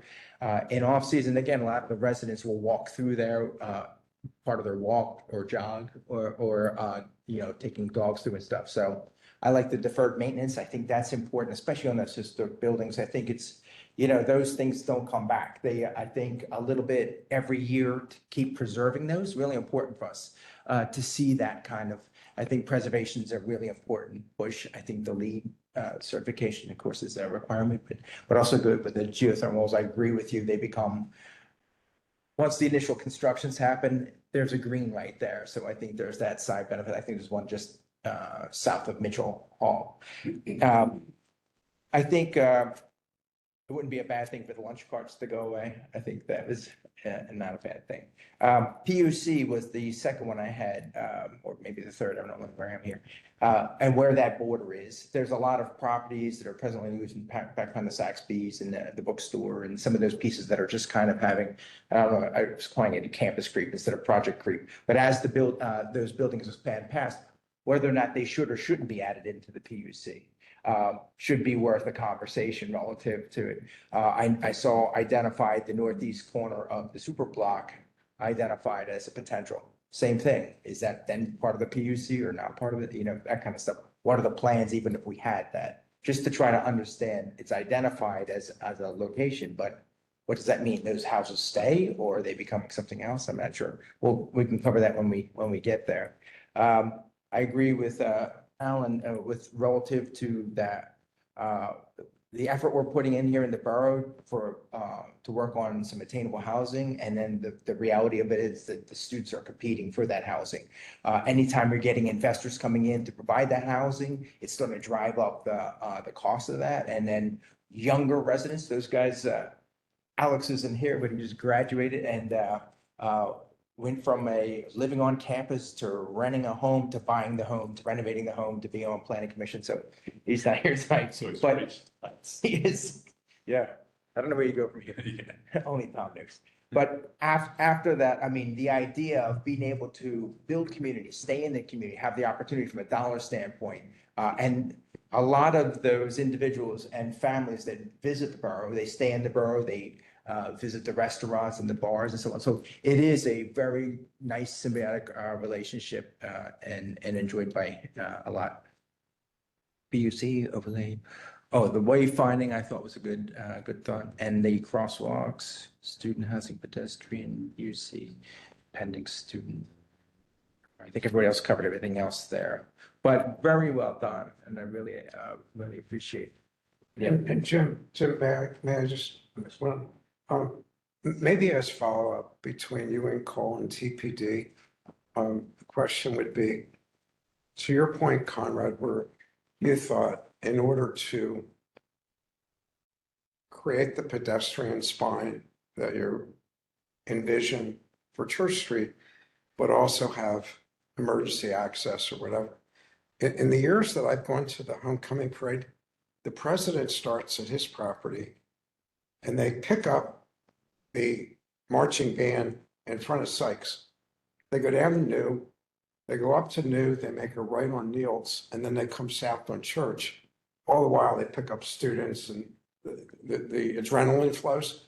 And then they terminate in front of Sykes, where there's like 5,000 people.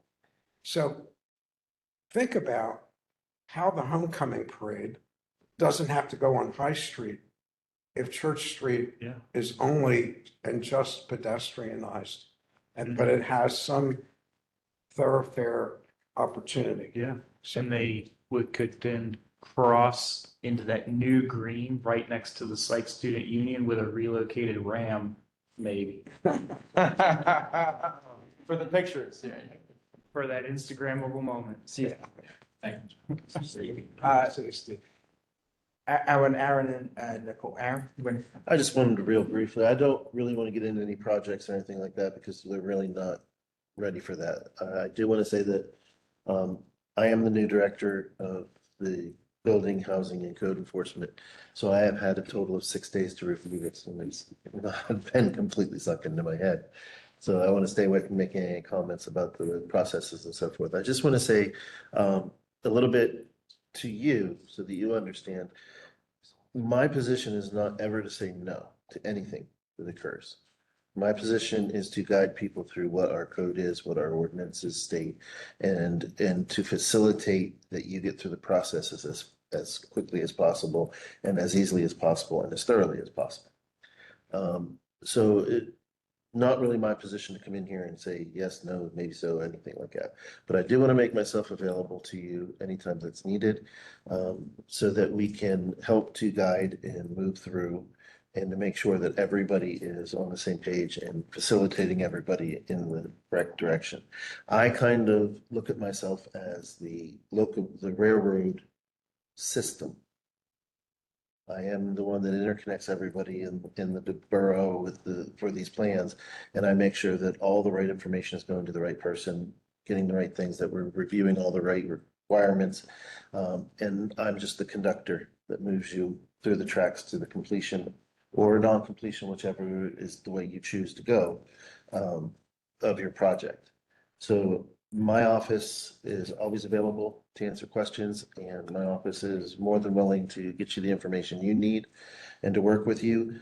So please, if there's anything that we can do to make the communication between the borough and yourselves better, then please reach out to me at any time.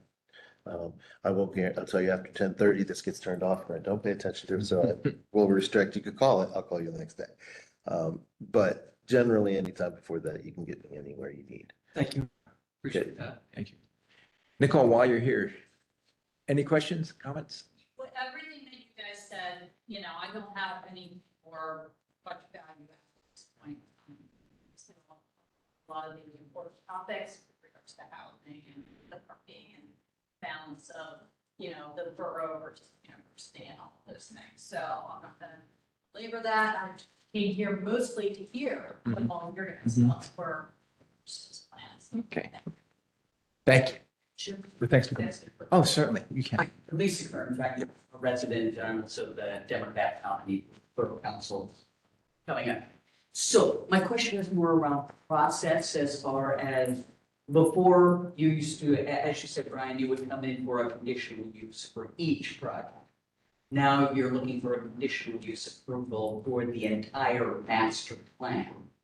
And then you said it would be used by right after that. Can you explain how that's a little different moving forward? It's all use by right.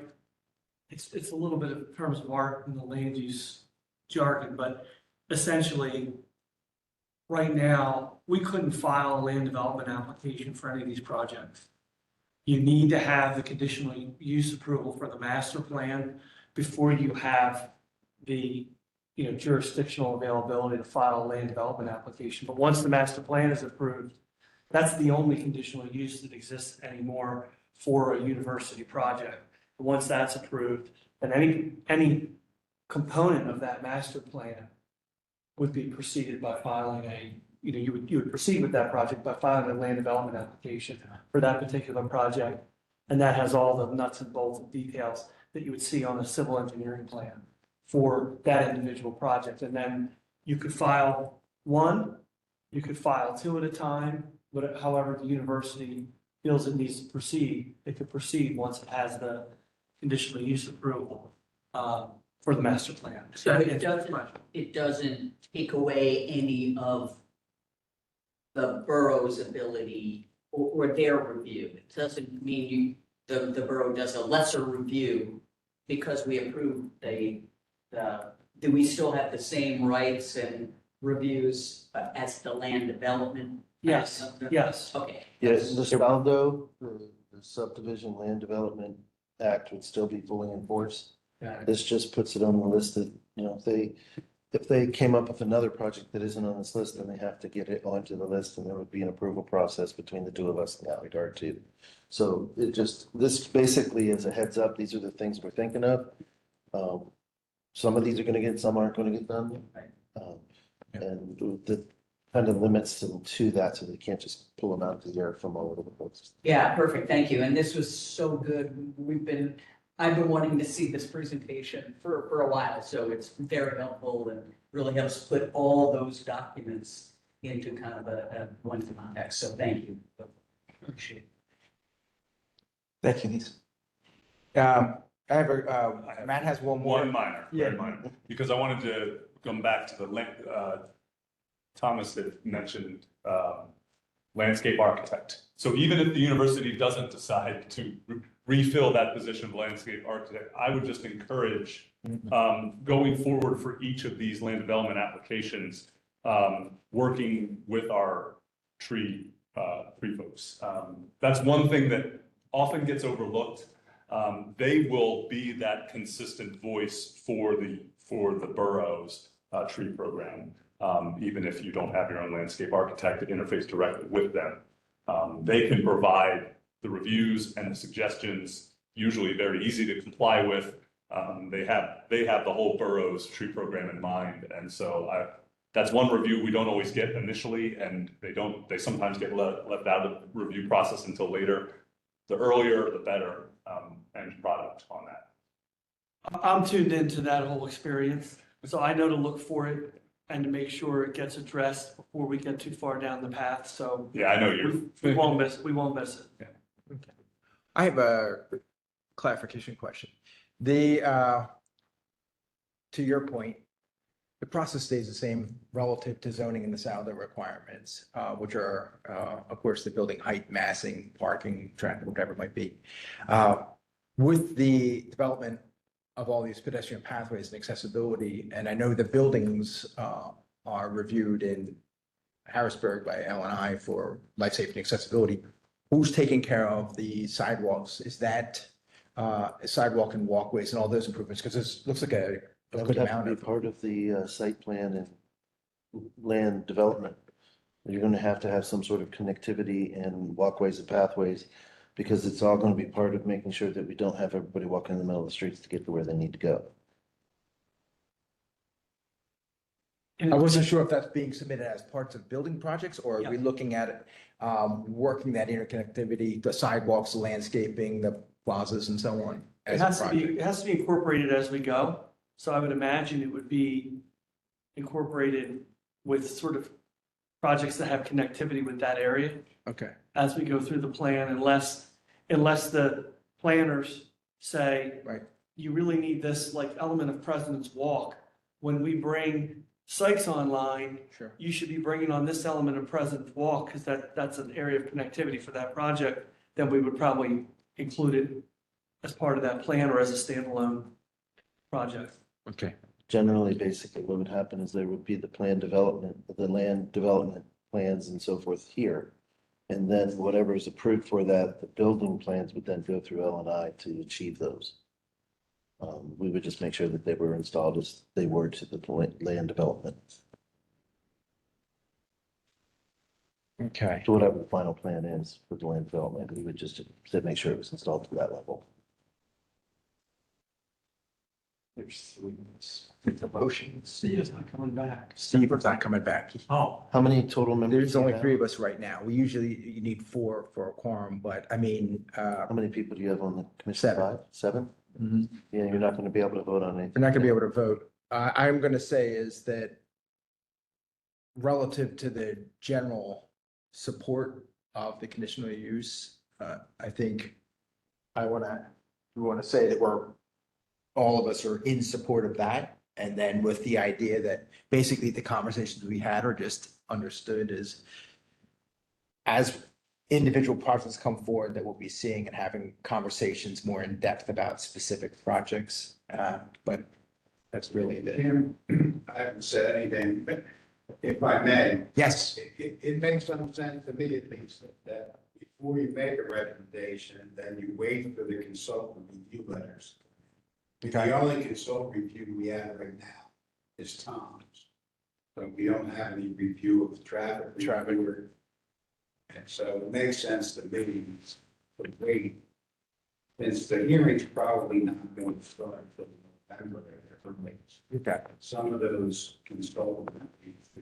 sure. See Thanks, Tom. I Well, think we were under the impression that Borough Council needed to take some action in August. I'm not sure what that action would be. That's not the case. But they were expecting something in August. Well, the last I recall is that Ryan provided an extension to commence the conditional use hearing. Okay. Till the end of August. Okay. I heard something earlier that it's till the end of November. Correct. Okay, well, I'll double check that, but yeah, there was a further extension granted. here's the good news. We have the meeting taped. We're going to make it required homework of the missing individuals here to watch that. Now, Steve will be back. So should we be voting with just the 4, or should we include the others that weren't here? If we're not under the gun, I would think it would be best to wait till we have more. Yeah. Sure, I but think one can be involved, as I said. okay, I think you should wait and make a recommendation sure, until you have more information. understood. My understanding too, and Brian, correct me if I'm wrong, but you're. So we can have all said. Meet with residents sometime after the summer is over. September neighbor meeting. Take that feedback too. So also for planning commission, you guys, there could be additional feedback or updates or things that you want to consider based off of the resident too before you. Okay. Will you be Okay. sending out a notice as to when those would be happening to you? Yes. Because it might be a good thing for you guys to go to the meeting just to listen, not to participate, but just to listen to Sure. what some of the comments might be in there. So that you better understand the context of what. You just let me know when and where, and so I'll just get it out to everybody. Aaron, do you have a list of consultants who are reviewing the project? If you could just let them know we're expecting to see We them. do. Okay, Do I know exactly where No, that it doesn't- is? you don't- I'll yeah. find that out on day 7. okay, fair enough. Okay. All right, I could just say that there sure. has been some effort for West Goshen and the borough to hire one consultant, for example, to review traffic. In other words, we wouldn't have a borough traffic consultant Absolutely. in the township, but I don't know the status. Okay. Fair enough. That would be, that would. All right, Michelle, thank you very much. Appreciate the university being here. Thank You represented well. Nice job, Conrad. Thank you. Conrad, thank you very much. Really nice. Okay, we'll do it. Brian, thank you. Good seeing you as usual. Likewise, thank you. Let me know when the neighbors meeting is. Yeah. We'll come as neighbors. Exactly. Quietly. All right. We're neighbors too. We're neighbors. We cross qualify. Yeah, we all do. Yeah. Alex, thank you very much. Thank you. Miscommunications, I think. We are. Now we stand further. Yeah.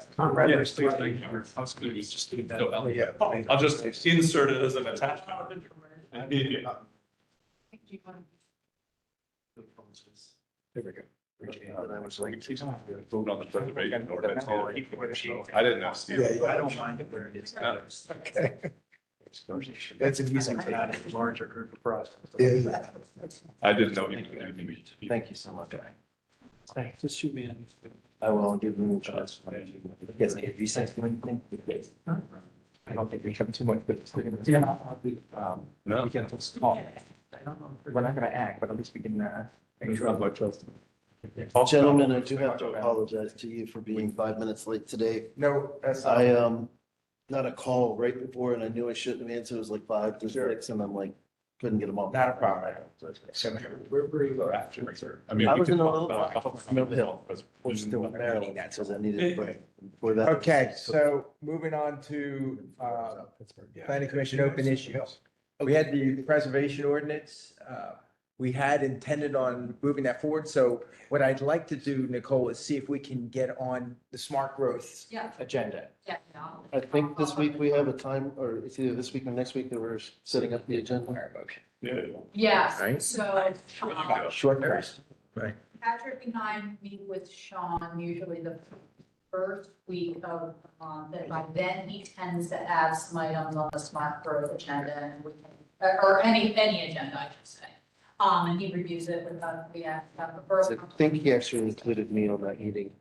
Say I think he included me on that meeting, so Okay. it might be his desire for me to kind of Learn the phone. pick that up and take something off of his desk. Do you know off the top of your head when the next smart growth meeting is? Yes. You I do? Fantastic.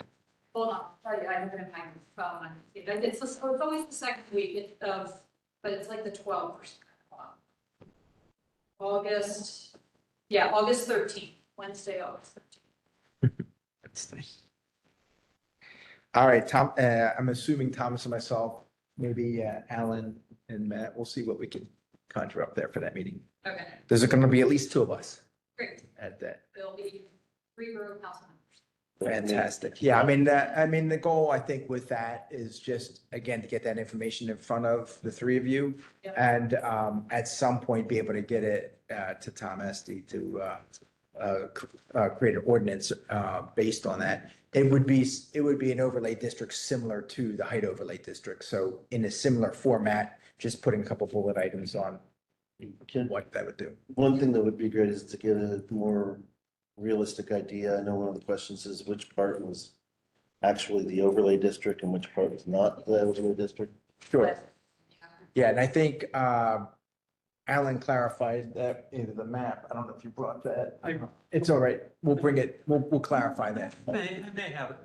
I would appreciate that. So we just have, when you talk historic district, we have lots of them. And I just sent one that was very clear, sent it to Jim. And I'll be happy to send it to you. Please do. Yeah. Because you have to see how that's going to interact with any other overlays. Sorry? I want to see how it's going to interact with any other overlays. Yeah. Districts, because Yeah, sure. part of it is we're going to want to try to look for any conflicting things between the Well, two. I got it out of this book, and I mean, you could see it, or you could copy it, or I could just send it to you, either Sending would be easier. one. Okay.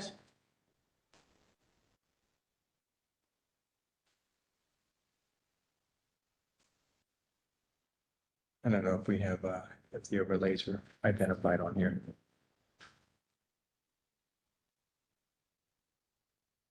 Okay, they're not I know, it just basically gives you your basic. I'll have to get back to that. All right, so we'll get that information, and we'll have that for you. Yeah, you bet. All right, where were we? Review and discussion of the build to ordinance. We had tabled that. Have to go back to a work session. We'll have a quick conversation again about that one. And then the rec space or fee in lieu.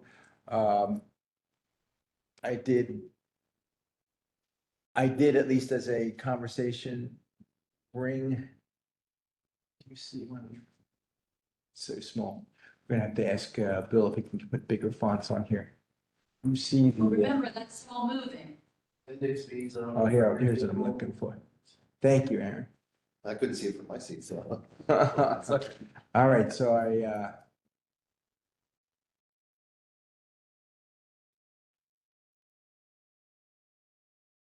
all right, these are the 2 pages. This is the culprit. That's the page. That is the page. Yeah, that's the picture that So everyone. just so we understand. Yeah, so it's 97A 1919, that paragraph, as well as this picture. The picture identifies this as a rooftop courtyard, and this is where it goes awry. It says public space. So again, these previous pictures recognize recreation space. So there's, like I said, conflating terms and the preciseness of language. We just want to look at cleaning that up. We only have 3 of us today, but the goal was to at least take that last paragraph and picture out of there, so. And we had prepared in March. Sure. A new photo. Sure. And struck out the paragraph. Correct. Yeah. We were holding until a comprehensive park and rec plan was complete. So then at the same time, we could understand what that rec fee was. And then be able to put back into discussion for the governing body or borough council, how they might where those contributions might happen and whether or not there was either a partial consideration for courtyards, no consideration for courtyards, 100%. I don't know. So that's just something, like we said before, the land's a premium, and that's really where the borough is a little more complicated than some of our outlying townships are, but the land is not the problem. Does anyone know the status of the completion of the open space and grant plan?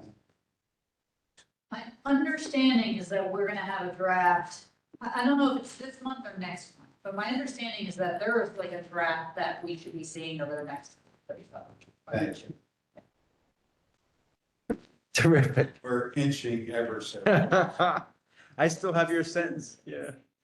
I still have your sentences in my, your statements, Tom, in my head from, so, no new business, any other business while we're here? Try to see if we can't get some turnout going on here. I did want to bring up one thing for you. Certainly. An update for you. Absolutely. In the last meeting, we did talks, well, we brought up it as new business or as discussion point for 210 to 214 South Washington or West Washington. I did meet with them on Friday of last week. They've submitted a new plan to me showing the changes that they're looking for. And we are reviewing through the ordinance. We were looking and hoping, and I'm still trying to figure it out whether or not there was something in the non-conformities that would allow us, because they're going from 100% building coverage down to a 45% building coverage, whether or not we could just allow it as, reduction in the non-conformity, and where they would not have to go through the zoning hearing board or through the any other issue. However, I'm not 100% certain that we can do that. I'm trying to look for something that I can stand on, a leg that I can stand on in the ordinance.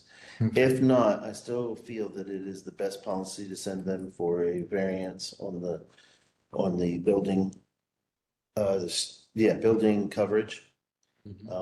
And not oppose it, and actually, while they're, if they ask that we actually support it because of a reduction from 100% building coverage down to 45.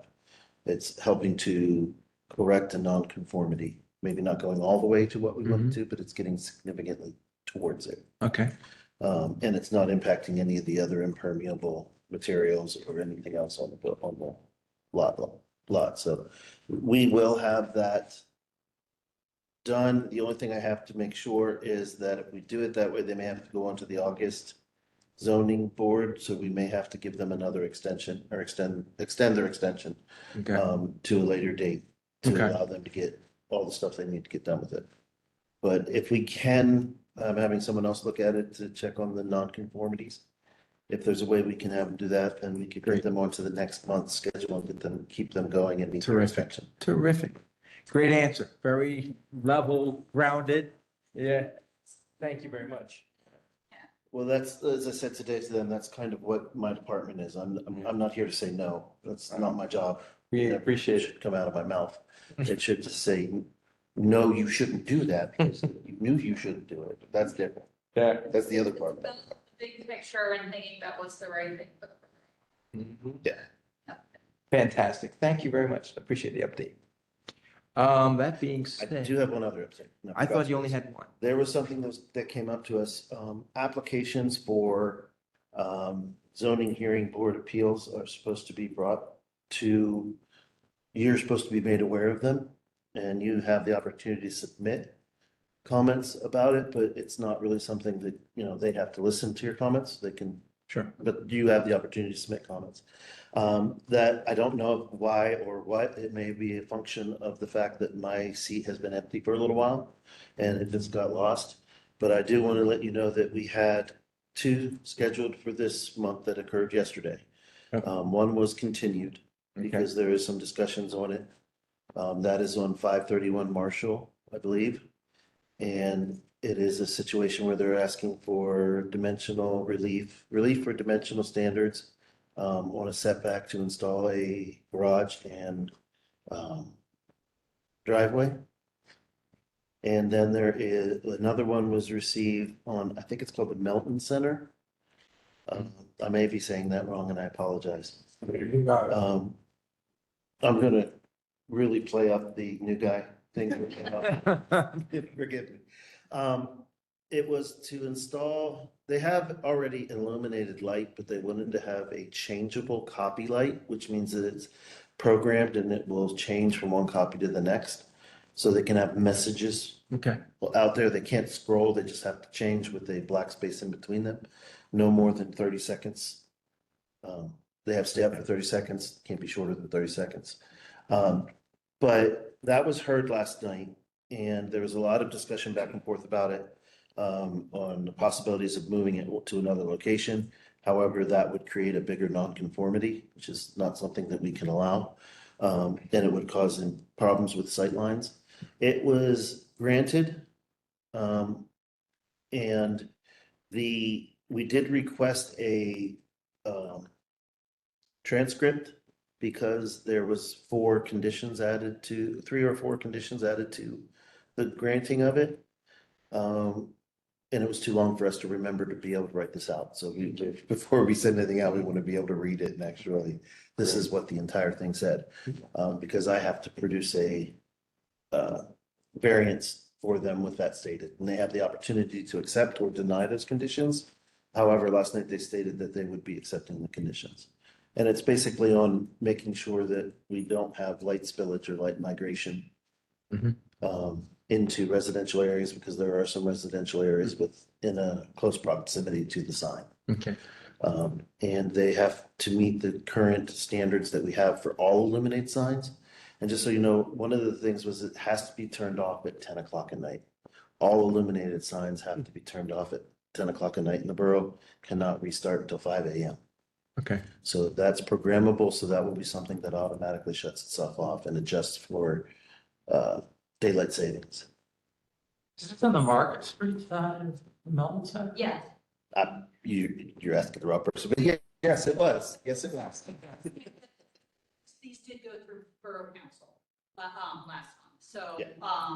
council determined for 531, we wanted the solicitor to go because there's already a significant driveway in front of that building and, you know, and there's zoning that. There's some contention in the neighborhood too. Yeah, about, yes, we got some money. Yeah. The Melton Center, the issue that was brought to us at Borough Council is that it needed to be like 400 and Go back to, it needs to be 500 feet. 500 feet from one side to the other, and it's 465. Yeah, it was like 35 feet short from the distance from I'm trying. the other business. Sorry, this is in the way of. We weren't really concerned about that Right. because it's replacing a sign that's already there. Now, the sign that's already there Is that it? is not a illuminated, Right here. sign, but That's it's the still there. Right here in Adams, so the farthest point that they can. And then down this way, there is, I think Franklin Federal. That has a sign in it already. So down here. Franklin Federal. 405 feet. Yeah. It's right here. So there's already a sign in that particular spot, and that's why Borough Council kind of figured. Yeah, that's what starts. If you go For 35 the other way, 465 feet, you Yeah. get to the other side. It's not in good repair. It has not been used for a long period of time. Sorry, I have a sick individual, Okay. friend of mine that I'm supposed to give a call. Is it that one in the middle there that they're replacing? No, I don't Or is think it the that's it. one- I think there's another one. Go there, wait, yeah, go past that white car. Up Yeah, well, no, that's I don't know where it is. to your right, to your right. Behind, By it. yeah, to your left. I'll drive by it. I'll drive by it on the way home. But what do they need a sign for? Well, they want to take advantage of the traffic.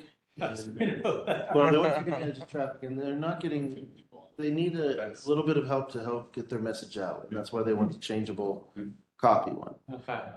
And what they have stated is they're not gonna have it, we require that they not change more than every 30 seconds, or excuse me, not less than every 30 seconds, so it's not flashing and strobing. And to do it, it actually has to turn the sign off, it's up for 30 seconds, has to turn off for 10 seconds, come back on for 30 seconds, and turn off. Every time it changes something, it can't just scroll through or flash. The other thing is, what they're gonna do is they said that they would go to minimum of 45 seconds. So that you're having even less flashing and less scrolling. And they were happy with those conditions that were set upon it. And they have, the sign that is there on their property is as far away as they possibly and physically can get it. And it's only 35 feet short. It's not like it's, For you to. not like it's the armory though, where they've got a different act coming every single. Hey. No, but there are things that they do have events and stuff and stuff about their nonprofit that they want to get out to people. Sure. And granted, is this the most efficient way? No, it's not the most efficient. way. Yeah, But it is another way, and they probably had a donation or something that they could use it for, so they. Question, is it one way? Because Market Street's one way, so you really only need the sign to point this way, right? Like- It isn't, it's not, Well, hopefully no one's driving down. Market Street. it is not a double-sided sign. Okay. It is only sided on one, and I'm assuming as it's facing towards traffic. Yeah. But there is a solid board in the back and there's minimal leakage. And they do have screens, and each one of the projectors in it has a little screen on it to force the light as much as possible forward. Now, there are statements in their zoning which, like, at the residential property line, you cannot have more than 0.1 foot candles of light. So they have to submit proof that they have designed it, and they have to take readings. There was a question as to where that, because it's so close, as to where that property line would be. So they have agreed to measure 18 inches from building. And that way we'll have a standard no. The other thing is the light cannot be more than 0.3 foot candles, 75 feet in any direction.